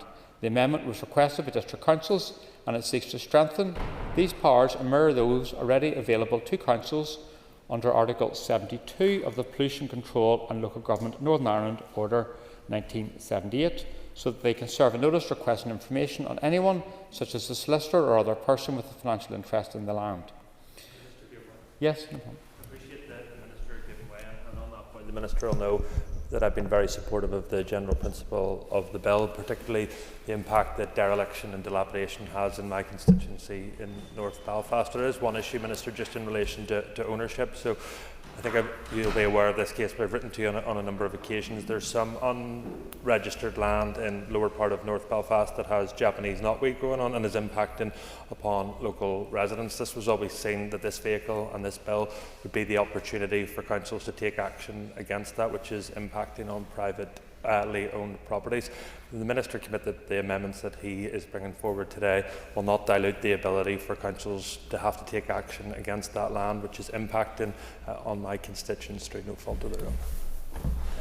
Thank the member for his intervention on the issue that he outlines, and I have received a number of items of correspondence and assembly questions in relation to that invasive species and the responsibility to act. The key issue here then also is identifying a landowner in regards to that. What I'll do is I'll write back to you to set out the law in regards to this, because there is an obligation to address this, and I know how it can affect other properties. What we're seeking to do in this bill is to give increased powers for councils to act, but also recognising that it is a discretionary power, and obviously they'll choose to decide to exercise that where they have confidence in terms of being able to trace the owner of the building. But I'll set that out to you because it's an important issue, and I know that people's concerns in regards to that. In terms of Amendments 23 and 24 to Clause 17, these amendments are minor amendments to Clause 17 and clarifies that the functions of a district council relating to heritage sites are for the purposes of the Act itself. Amendments 25 and 26 to Clause 18. In terms of Clause 18, it gives councils various powers of entry in relation to their functions under the bill. These amendments, which were requested by district councils, will give councils an additional power similar to that in Section 177 of the Planning Act 2011, whereby a warrant may be sought from a lay magistrate where entry has been refused. Councils will still have the power to enter by force in cases of emergency. Amendments 27 and 28 to Clause 19. Clause 19 provides for a discretionary fixed penalty to be offered by district councils to discharge liability for conviction for breach of a maintenance notice and for failure to provide information without reasonable excuse. These amendments are necessary to make clear that the fixed penalty to discharge liability for conviction in respect of failure to comply with the maintenance notice is up to the date of payment of the fixed penalty. However, if the person continues to fail to comply with the maintenance notice after having paid the fixed penalty, this does not affect the criminal liability for continuing failure to comply with the maintenance notice after that date. In other words, this makes it clear that the payment of a fixed penalty does not mean a person doesn't have to comply with the terms of a maintenance notice. In terms of Amendment 29 to Clause 21, this is a minor amendment as a result of the amendment to Clause 19. Clause 21 currently provides that there is nothing to prevent a different notice being served in the case of land to which an earlier notice applied, for example, where dilapidation has become worse and a stronger notice would be more appropriate. The amendment is to allow the same notice to be served, i.e. where a maintenance notice has been served but a fixed penalty notice was issued to discharge liability for conviction and no remedial works were carried out. This would allow the Council to issue a fresh maintenance notice. In terms of Amendment 30 to Clause 25, Amendment 30 is consequential to the renaming of the defective premises notice in Clause 11 and substitutes references to the defective premises notice in Clause 25. In relation to Amendment 31, this is an amendment to Clause 25 as a result of the proposed new Clause 28A in Amendment 35 from Daniel McCrossan, MLA. I would seek guidance from the top table if I'm permitted to address the amendments from Daniel, or do I do that in my wind in regards to this? Okay, so I'll address those at the end if that's okay, and I'll address my amendments first and then I'll address that. Yeah, okay. Amendment 32, which is the new Clause 28A. Amendment 32 was proposed by the Air Committee and I was pleased to accept it to ensure that an initial review of how the Act has been working in practice will take place no later than 3 years after the Act comes into operation. Thereafter, there will be a review every 5 years. The terms of the review will be set out in regulations to be made at a future date. Similar provisions currently exist in respect of the Planning Act, Northern Ireland 2011. Amendment 36 to Schedule 1. Amendment 36 is consequential to the proposed changes to Clause 19 made in Amendments 27 and 28. Paragraph 7 of Schedule 1 requires a small amendment to be made to Paragraph 7 of Schedule 1 requires that a small amendment to make it subject to the amended Clause 19. These are all of my amendments, and I will then address the amendments from Daniel McCrossan, and then I've got just a few remarks to make and summing up before we continue the debate. In terms of the amendments that Daniel has tabled, I would not propose to support those amendments, and I would urge the Assembly to do likewise. In terms of Amendment 33, which is the periodic review of dilapidated buildings, etc. Amendment 33 seeks to impose a statutory requirement on my department to appoint a person or body to conduct a periodic review of dilapidated buildings. The most appropriate body to conduct any review of the level of dilapidation in an area are district councils themselves. Their officers are on the ground every day and they are aware of the problem buildings and neglected sites in their own areas. My department does not have operational responsibility in this area, nor does it have the relevant technical expertise in key matters such as structural engineering and building safety. Appointing an outside body at a significant cost to the public purse, that I may add, would not represent value for money. It would also risk duplication of work and poor use of public funding, with councils also maintaining their own records.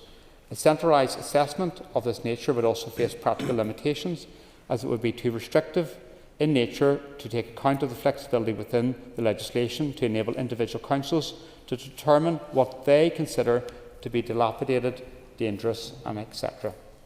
I would highlight to members that the bill initially contained a clause which would impose a statutory duty on district councils to carry out a survey of the levels of dilapidation in their areas within 18 months of the commencement of the Act. Following the survey, councils would then have had a duty to compile, maintain and publish a register of the buildings and land identified during the survey.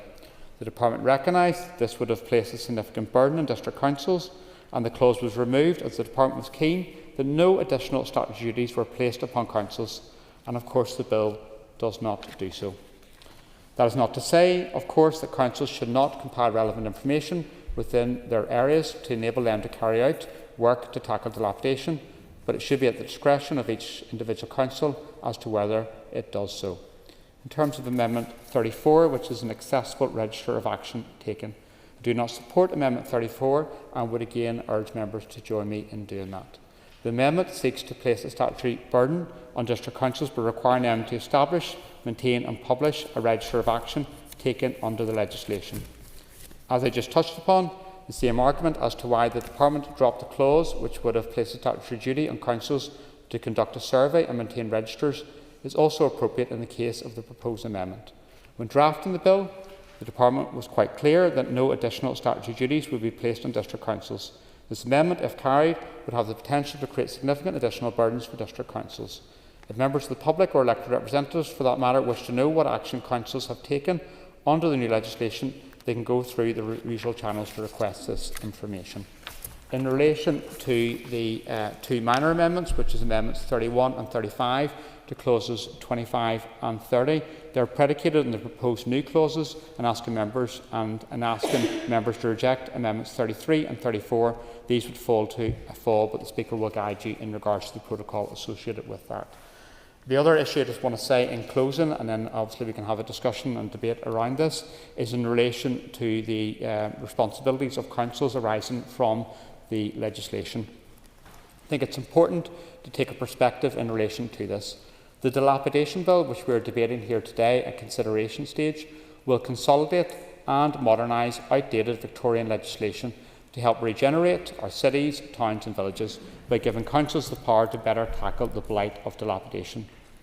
There has been significant and sustained engagement with local government on the bill, helping to shape robust fit-for-purpose legislation which grants councils discretionary powers equivalent to those now long established in both Great Britain and Ireland. As Minister, I value the constructive relationship that has been fostered with councils, and I am grateful for the extensive engagement by local government both throughout the earlier policy consultation process and again since work restarted on the bill following restoration of government in 2024 and the introduction of the bill to the Assembly in June 2025. Both myself, my senior leadership team and officials working directly on the bill have met council representatives on multiple occasions, with 4 local government-sponsored amendments now tabled to strengthen the bill, including new provisions on costs and also warrants to access properties. Other proposed changes that could potentially make the bill inoperable are not being taken forward by the Department, but will instead be addressed by statutory guidance like other parts of the UK. The Assembly Agriculture, Environment and Rural Affairs Committee has undertaken thorough scrutiny of the bill as part of an extended committee stage, and I want to thank the committee for their work, which involves several briefings from NILGA and also in terms of their report, which indicated contentment to proceed to consideration stage. Dilapidation policy has in Northern Ireland been in development since 2015, with continuous work on the bill undertaken over the last 2 years. This is culminated in the current draft of the bill, which includes new discretionary powers to issue maintenance notices to tackle low-level dilapidation. Powers already available in England, Scotland and Wales and supported by councils in Northern Ireland in their response to the public policy consultation. The bill itself does not impose new statutory duties or financial burdens for councils, but rather it gives the flexibility to use the new powers as resources permit, with extensive new cost recovery mechanisms and the requirement for DAERA to publish statutory guidance giving greater clarity than the present setup. The Department will continue to work with local government in the development of this guidance, which will include terminology, definitions and thresholds. Hardwiring these on the face of the bill could inhibit use of the legislation, and that's why I am proposing the consideration stage and the amendments today. Thank you. Thank you very much indeed, Minister. I call the Chairperson of the Committee for Agriculture, Environment and Rural Affairs, Mr Robbie Butler. Mr Butler. Thank you, Mr Deputy Speaker, and happy birthday to you. With your indulgence, before I address the amendments, I wish to say a few words about the committee stage of the bill in my capacity as chairperson of the Committee for Agriculture, Environment and Rural Affairs. The committee received 30 responses to its call for views from individuals, organisations, government bodies and businesses, along with a further 11 written submissions. The committee held 14 oral evidence sessions with interested organisations and local government, and then we explored a wide range of issues and concerns with the departmental officials who were always readily available at hand to the committee, so I thank those officials. The committee then deliberated on the provisions of the bill and proposed amendments at 10 further meetings, concluding with its formal clause-by-clause considerations on the 7th of May 2026. Apologies. I thought that was someone else's fault, it was actually mine. Throughout its consideration of the bill, the committee sought clarification on the intent, application and proportionality of the proposed powers and explored how issues raised during the call for views might be addressed through proposed amendments or the supporting statutory guidance. Overall, there was a broad support for the bill's objective of equipping councils with modernised and consolidated powers to address dilapidated, dangerous and neglected buildings in the interest of amenity, public safety and community well-being. Stakeholders widely recognise the detrimental impact that poorly maintained and derelict buildings can have on local environments, particularly where such properties pose risks to public safety or they undermine regeneration efforts. However, our evidence also highlighted concerns about the capacity and the financial constraints for councils, the need for clarity around definitions and thresholds, and the importance of ensuring that councils apply their powers consistently. Arising directly from the Council's evidence and deliberations, a number of amendments were agreed by the Minister to be taken forward, including amendments to existing clauses and the introduction of a new review clause as requested by the Committee. These amendments demonstrate the effectiveness of the Committee's scrutiny and the value of the extended Committee stage, and the Minister does need to be commended with the Department for engaging with the Committee on that, because it's always better, I think, if they can be done in that manner. While Nilga and Solace initially declined to give oral evidence, the committee wished to place a particular emphasis on always wished to place particular emphasis on engagement and with local government, recognising the central role that councils play in implementing legislation such as this. So the committee pursued the matter further, with Nilga subsequently attending in January and indeed raised significant issues. This prompted the committee to request direct departmental engagement with local government to resolve those outstanding issues. The committee's actions going beyond routine evidence sessions reflected its determination to ensure that the concerns of those responsible for implementation were explored, including facilitating further engagement with Nilga, including a second oral evidence session, and requesting that Assembly Bill officials met directly with Council Building Control representatives to better understand the operational implications, and further seeking proposals from local government on amendments and requesting a formal departmental response to each. However, having considered these in depth, the committee accepted the department's position that most proposals were already covered by existing legislation or were better dealt with by the statutory guidance. Notwithstanding, the committee recognises that local government remains dissatisfied that not all of its proposals were accepted and that its concerns persist regarding aspects of the bill. The committee highlighted that effective implementation would rely on a number of factors, including clear guidance, consistent application and a robust post-implementation review, and we recommended that the department continue to work with local government to strengthen the statutory guidance.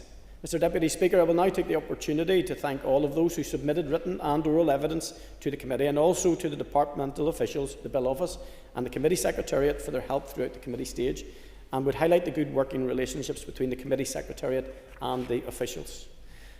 So, Mr Deputy Speaker, now turning to Amendment number 1, and that is in regard to Clause 2. The Committee considered proposals, including those from Nilga and BCNI, to align the wording of Clause 2, brackets 2C, and that with Clause 1, bracket 1, and to introduce a material degree threshold.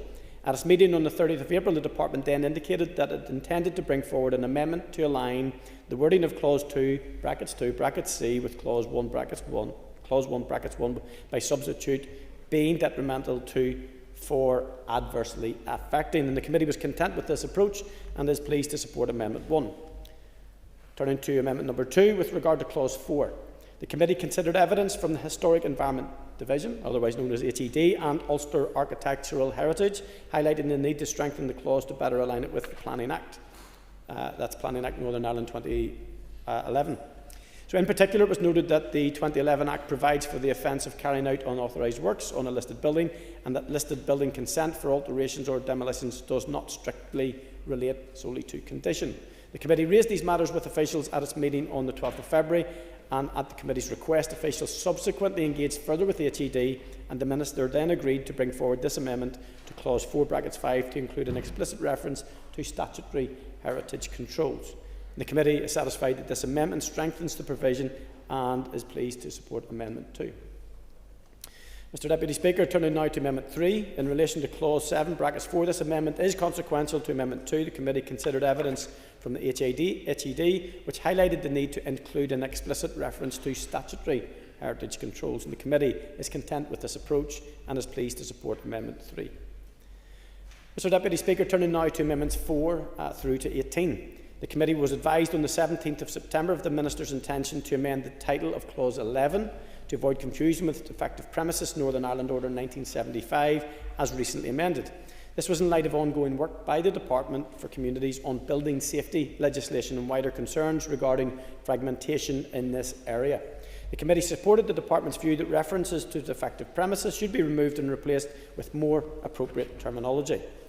The committee subsequently considered a suite of 16 proposed amendments to Clause 11 and is content to support the revised approach under Amendments 4 through to 18. Mr Deputy Speaker, now turning to Amendment 19. This amendment was tabled after committee stage. However, the issue of cost recovery was considered during our deliberations in February. Members explored what constitutes reasonable costs, and in particular whether the costs associated with fencing off sites are recoverable by councils. At that time, officials clarified that reasonable costs is a term used in other legislation and that councils should apply a degree of common sense in determining what is reasonable in the circumstances. Officials also confirmed that under Clause 12(4), councils may recover the cost of fencing off sites, but only up until the point at which the danger is secured.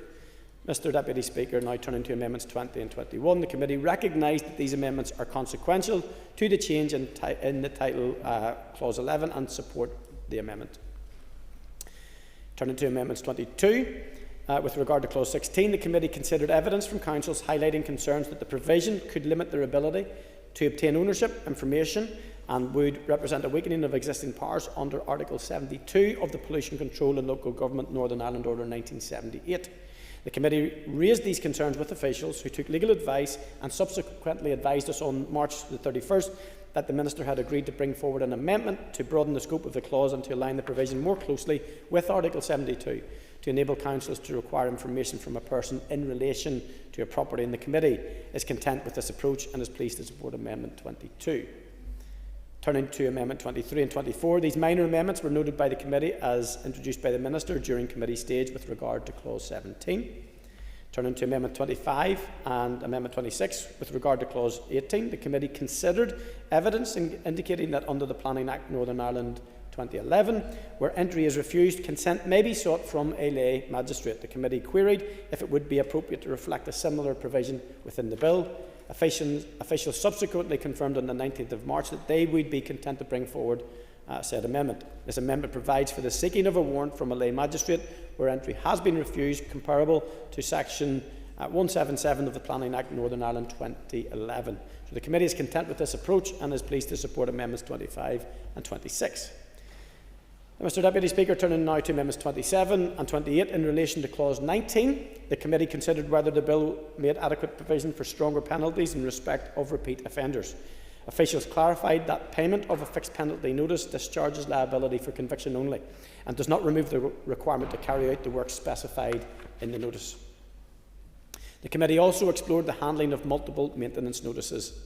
Officials advised on the 17th of April that following receipt of legal advice that issuing further fixed penalty notices for the same circumstances would not be appropriate, as this could amount to penalising an individual twice for the same offence. The committee then sought further clarification on scenarios involving repeat offenders with multiple properties. Officials advised that the bill allows for multiple notices, including different types of notice, to be issued in respect of a property. The committee was subsequently informed that the department would propose an amendment to provide that payment of a fixed penalty would discharge liability for conviction only up to the date of payment. That allows for further enforcement action, including court proceedings in cases of continued non-compliance. The committee is content with the approach and is pleased to support Amendments 27 and 28. Now turning to Amendment 29, Mr Deputy Speaker, this is with regard to Clause 21, bracket 6, and the committee was content when this was brought forward by the Minister during committee stage and following further clarification on multiple notices. Turning to Amendment 30, the committee recognised the need for this ministerial amendment to Clause 25 to align with the new title of Clause 11. Amendment 31 was tabled after committee stage, so I will turn to Amendment 32. Following deliberations, the committee concluded that the inclusion of a review and reporting clause is essential to the bill. Such a provision would enable the Assembly and future ERA committees to assess the effectiveness of the legislation and would ensure that councils contribute to this process through the provision of relevant information. And at its meeting on the 23rd of April, the department officials indicated that the Minister would consider drafting a standard clause in that regard. Subsequently, at its meeting on the 7th of May, the committee considered a draft amendment. Following clarification from officials, the proposed regulations would broadly reflect those set out in Section 228 of the Planning Act Northern Ireland 2011. The committee agreed to support the inclusion of the new Clause 28A as drafted, so the committee is pleased to support Amendment 32. Mr Deputy Speaker, Amendments 33, 34 and 35 were tabled after committee stage completed, so I now turn in conclusion to Amendment 36. With regard to Schedule 1, the Department advised the Committee of this additional provision subject to the new provision to fixed penalty notices at Clause 19, so the Committee is pleased to support Amendment 36. And that ends my comments as the Chair of the Committee. Mr Deputy Speaker, if you don't mind, I'm now going to reflect the thoughts of the Ulster Unionist Party as their spokesperson, so I welcome the opportunity to speak on the amendments to the Dilapidation Bill. At the outset, I acknowledge the considerable work undertaken by the committee and the engagement that has taken place between the department, councils, heritage bodies and other stakeholders throughout the scrutiny process. The Ulster Unionist Party supports the principles behind this legislation. Across Northern Ireland, whether in our villages, towns or city centres, too many communities are indeed blighted by derelict buildings, dangerous structures and neglected sites. They undermine regeneration, they deter investment and they create genuine safety concerns. The challenge, however, Mr Deputy Speaker, has never been identifying the problem. The challenge has always been providing councils with the practical tools to address it. Many of the Minister's amendments seek to improve the bill and respond to concerns raised during scrutiny by the committee, and the Ulster Unionist Party are broadly content with them. And looking at Amendment 1, the Ulster Unionist Party welcomed the decision to align the wording of Clause 2 and with that would be used elsewhere in the bill because consistency in drafting matters significantly, particularly where councils will be required to make judgments on whether a building or site falls within the scope of the legislation. However, clear guidance will still be required to ensure that these provisions are applied consistently across all council areas, and that was a point that I returned to on many occasions throughout the deliberations of this bill, that we really do require to see all councils responding in the same manner, whether that is in the urban setting and particularly in the rural setting. The Ulster Unionist Party also welcome Amendments 2 and 3 relating to heritage sites. Northern Ireland has a rich tapestry of heritage buildings and sites, and through the scrutiny process concerns were raised that efforts to tackle dilapidation should not inadvertently undermine existing heritage protections.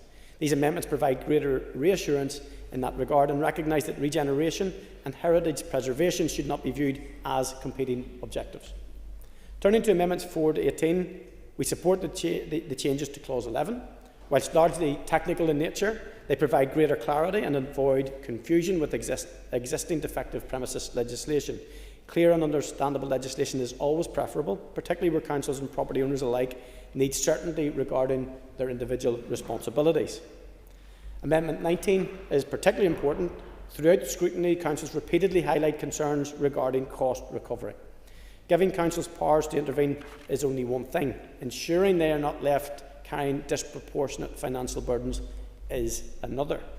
The amendment provides useful clarification regarding the recovery of costs associated with fencing and securing dangerous sites. However, we would welcome further assurance from the Minister regarding circumstances where ownership does become disputed, where sites have effectively been abandoned, or where recovery of costs proves difficult for councils, because councils must have confidence that using these powers will not leave ratepayers carrying the financial burden. The Ulster Unionist Party support Amendments 20 and 21 as consequential changes arising from the amendments to Clause 11. We also welcome Amendment 22. One of the recurring themes raised by councils was the difficulty in identifying ownership and obtaining the information necessary to pursue enforcement action. Strengthening these information gathering powers is therefore a sensible and practical improvement to the bill. Nevertheless, identifying responsible persons remains one of the greatest barriers to effective enforcement, and the Minister should continue working closely with councils to ensure that these powers are effective in practice. We're content to support Amendments 23 and 24. In regard to Amendments 25 and 26, we welcome the introduction of a warrant process where access to land has been refused. This represents an appropriate balance between providing councils with effective enforcement powers, whilst also protecting individual property rights and ensuring due process. In regards to Amendments 27, 28 and 29 and the consequential amendment of 36, these amendments provide welcome clarity regarding fixed penalty notice and ongoing liability for non-compliance. Members have questioned throughout the bill's passage whether the fixed penalty regime will provide a sufficient deterrent, particularly for repeat offenders. And whilst these amendments strengthen the position, their effectiveness will ultimately only be tested in practice. Amendment 30, we're content to support. This is a consequential amendment arising to changes in Clause 11. We welcome Amendment 32. In respect, this may be one of the most important amendments before the House today, because if we're granting Council significant new powers, then it's only right that the Assembly has an opportunity to assess whether those powers are being used effectively, and whether they are actually delivering improvements on the ground, and whether further legislative change would be required. The review mechanism will provide an important opportunity to assess implementation, consistency of enforcement, council capacity, and the overall effectiveness of the legislation. And those conversations with local council going forward will be absolutely crucial to ensuring that there's efficacy and deliverability of the proposed legislation. Mr Deputy Speaker, I wish to comment on the late amendments that were put forward by Mr McCrossan and Mr McGrath. Those are 31, 33, 34 and 35. I'm going to listen to Amendments 31, 34 and consequential 35 from the member in regard to that, because whilst I recognise the establishment and maintenance of a public register will inevitably create an additional administrative burden for the councils, I believe it's worth listening to the merits of the debate. The committee were at pains at times to ensure that the burden wouldn't be put on councils because there was no new money coming with the provisions of this bill. And whilst there's merit in the amendment, we want to listen to the member and give him the right to make the case, but also listen to the Minister in the wind in terms of the implications of that. If this bill is to achieve its objectives, we need to be able to measure its effectiveness. An accurate and publicly available register would provide not only greater accountability, but also a valuable evidence base from which councils, the department and future assembly committees can access progress, identify trends and determine whether further intervention may be required. Likewise, the inclusion of district electoral area information could help members, councils and local communities better understand how these powers are being used across Northern Ireland. And whilst there may be some initial work required to establish such a system, the long-term benefits could provide an accurate baseline and an ongoing public record that may outweigh the other costs. So the cost-benefits analysis of that we'll be interested in listening to further today. However, we are less convinced by Amendment 33. That's not to suggest that the proposal itself lacks any merit. There is undoubtedly value in understanding the prevalence of dilapidated buildings, dangerous structures and neglected sites across Northern Ireland. The Ulster Unionist Party concern rather is more one of principle. This proposal, I do believe, would have benefited significantly from consideration during committee stage. That would have provided an opportunity to engage directly with councils, stakeholders and the department to test the practicality of that proposal, to explore how such a review would be conducted, and importantly to quantify both the costs and the benefits associated with introducing such a requirement. Without that scrutiny, members are being asked to take a view on a potentially significant new obligation without the level of evidence that would normally inform good legislation. And for that reason, whilst we will look at Amendments 31, 34 and 35, we're not persuaded on Amendment 33. So in conclusion, the amendments before us strengthen the bill. However, legislation alone will not solve the problem of dilapidation. Mr Deputy Speaker, the true test of this legislation will not be its passage today, but whether councils have the resources, guidance and confidence necessary to use the powers effectively. Our towns, our villages and our city centres deserve better than buildings left to deteriorate year after year. This bill does and could provide an opportunity to address that challenge. The Ulster Unionist Party do support the majority of the amendments before us today, particularly those brought by the Minister's Department, and we encourage the Minister to continue engaging with councils on the implementation, assistance with cost recovery, guidance and future review of this legislation. Thank you, Mr Deputy Speaker. Thank you very much. I call on Daniel McCross. Daniel. Thank you, Mr Deputy Speaker, and happy birthday as well. I'm not sure if this makes you the grandfather of the House or if that's the title that you're working towards, but nonetheless, happy Less birthday. of your ageism, Daniel. Less of your ageism. I'll just jest. This is an important piece of legislation, and as we all know and has been discussed widely at the committee stage, as reiterated by the chair of the committee and indeed by the Minister in his contribution, dilapidation does have a real impact on communities. It has been undermining regeneration, damaging local pride and creating considerable public safety concerns, of which we as MLAs, constituency-based MLAs, hear about all too often. For far too long, communities have been forced to live with derelict buildings and neglected sites, while local authorities have lacked the necessary powers needed to intervene effectively. And I do get that that's why this bill is so essential. It brings about the necessary tools that are required in order to remedy this particular issue. While we support the broad intent of this bill, this legislation alone will not solve the problem of dilapidation. There is a desperate need for the necessary funding and resources to back that up. One of the strongest themes to emerge during the committee scrutiny was concern around cost recovery and the financial burden being placed on local councils, and members have been quite clear that there is a genuine concern that ultimately the burden will fall on the ratepayer.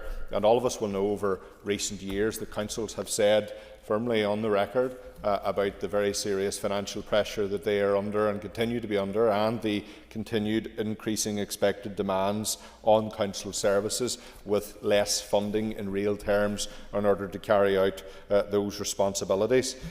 We often hear on a daily basis from ratepayers that are fed up with rising rates and really not seeing the investment that they would expect within our towns, villages and cities. The councils in this bill are being given significant new responsibilities, and that is to be welcomed, but giving them responsibilities in itself is just not sufficient. There does need to be the necessary funding and resources in order to ensure that there is an effective delivery in order to remedy this outstanding and ongoing issue. There remains questions as to whether they will have the resources, as I've said, and to use the powers effectively on the ground, and whether that approach will be carried out consistently across all 11 councils. We should be careful when dealing with this and considering this bill not to create a situation where expectations are raised among the public, but councils are left carrying the financial burden, because often when we speak in this House, some ratepayers or members of the public take it as a given that this bill will be the silver bullet that will resolve the dilapidation issues within towns. And the scale is very different depending on which area you're in. If you take various councils, I represented obviously Omagh, which shares the council area with Fermanagh, and indeed Strabane, which shares the council area with Derry. Whilst both councils across the board have significant issues with dilapidation, dereliction, dangerous buildings, etc., they are worse in some areas more than others. And I would argue, for instance, selfishly, Strabane Town is a particular issue where there is buildings of a significant age and there's just not the means to restore them, particularly in line with the heritage requirements that are in place. Addressing dilapidation is not simply a matter for local government in isolation. It is responsibility as an executive as a whole, and for too long I think the executive had their eyes closed to this, and we've seen a significant deterioration in a lot of our buildings across council areas over a long period of time, and it would be argued that the executive have failed until now to get a handle on this, and as a result we've seen significant deterioration. Now, I will say, in fairness to the cogs of this bill, the Minister is pointing to a very clear problem, an obvious problem, and I have every view that he has good intentions to try and resolve these issues for councils, but we can't just fire out the legislation and then expect, as I've said, the ratepayers to pick up the slack, particularly with all the other competing financial demands that are there. If we're serious about tackling dereliction, vacant properties and neglected sites, then the Department for ERA, the Department for Communities and the Department of Finance all have a role to play. We need to remove the silo working and look at our local towns and villages and cities collectively as an executive and work to find solutions that will breathe new life into many of these towns. There's a widespread criticism that our town centres are dying, and I know that members in this House have stood and spoken about that on numerous occasions. And there's a number of constituency colleagues who share the committee with me, and they will know that the towns of Omagh, the surrounding villages, and indeed that of Strabane, and I'm speaking proclaimly because that's where I know best, would often say that not enough has been done to deal with this. And whilst the executive have been quite good, departments have been quite good at pumping money into regeneration schemes for footpaths and roads and street landscaping, the buildings that sit amongst these wonderful new settings are often an eyesore and actually take away from the significant investment that has happened in those areas. Enforcement powers are absolutely important, and I think it will serve as a reminder to those that they too have a responsibility to carry out, particularly those, and it happens in every area unfortunately, who have been land banking over a period of time with the hope that the big cash cow will be coming, and ultimately they'll be relieved from their responsibility to maintain, look after and enhance the landscape in the town or village by spending the necessary funds needed to keep the building up to a good standard. There's significant amounts of property that I could list in many, many towns and villages that are owned by one individual, and they're literally constantly asking my office, is there any grants coming for these buildings, whilst going to buy another building down the street. So I get that there is a fundamental issue here that does need to be resolved. But that said, the enforcement powers in themselves, and we have to remember that there's a wide variety of circumstances that are unique to individuals. For instance, some people might have the great misfortune of inheriting a complete wreck of a building and having no means to resolve that, and then end up in a very difficult situation. That is a concern I have. Many of us, I don't. Many of us might have the odd aunt or uncle with no children that could leave you an old mill in Strabane, for instance, and that would become a very quick problem under the legislation as well. But the enforcement powers in itself cannot become a substitute for the necessary investment that is required, and I think there is more needed from the departments that I've listed that will complement the legislation and what the legislation is intending to do. And I think with further conversation with the Minister, hopefully that will be something that he and other executive colleagues would be keen to consider. There does remain a strong case for targeted regeneration schemes and funding programmes to help bring problematic properties back into productive use, and indeed that has happened. We've seen it happen in Belfast and Derry and other places over the years, but obviously if we're realistic about it, the executive can't come on a white horse and restore all derelict buildings and properties across Northern Ireland. It's just not practical, nor should it be the case either. People need to also live up to their own responsibilities as well. A neglected building is often a symptom, of course, and this is what I was saying earlier about some areas are worse than others. It's often a symptom of wider issues such as economic decline, underinvestment and field regeneration. And some towns and villages in Northern Ireland are doing quite well. Towns, I should say, cities, thriving. Those with much better populated urban centres where there is a hive of activity, etc., and that encourages obviously its own private investment, and you see natural enhancement, private enhancement from those investors. But for those areas that are lagging behind in terms of the issues that have raised around the economic decline, underinvestment and general deprivation, you can find that many towns and cities could become the poor cousin quite quickly. The bill is not perfect, and I think that's been well rehearsed. It certainly was throughout the many meetings of the ERA committee. But it is a significant improvement, and I think that has to be said, a significant improvement on the fragmented and outdated framework that currently exists. It really was not serving our communities well, and I think we have to be honest about this being a starting point in the same frame.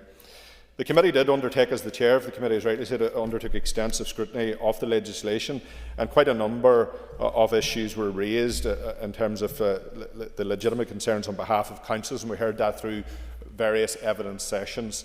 Heritage bodies also were very clear, as were other stakeholders such as building control and others who have raised concerns about the unintended consequences of this legislation without the necessary teeth that is required to deliver on what this bill would like to see.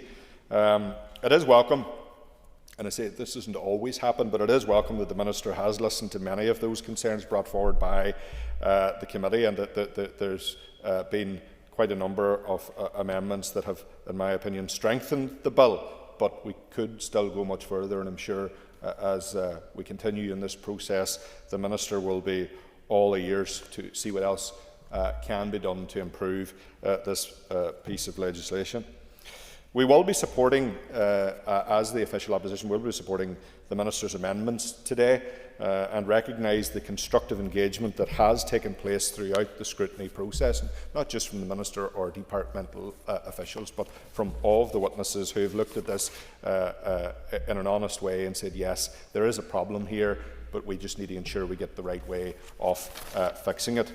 We would ask, and I know there's been concerns raised about our amendments and the consequences of such amendments in terms of some members saying that they place an extra burden on councils. We would ask members to consider the amendments that are designed to strengthen the transparency, accountability and public confidence in the operation of the legislation, just so that we're clear at all times the scale of the problem and how we resolve these issues. Please, the Business Committee is arranged to meet at 1300 today. I propose, therefore, by leave of the Assembly to suspend the sitting until 1400. This debate will continue after question time, when the first member to be called will be Daniel McCrossan to continue his contribution. The sitting is by leave suspended. Thank you very much indeed. Thank you.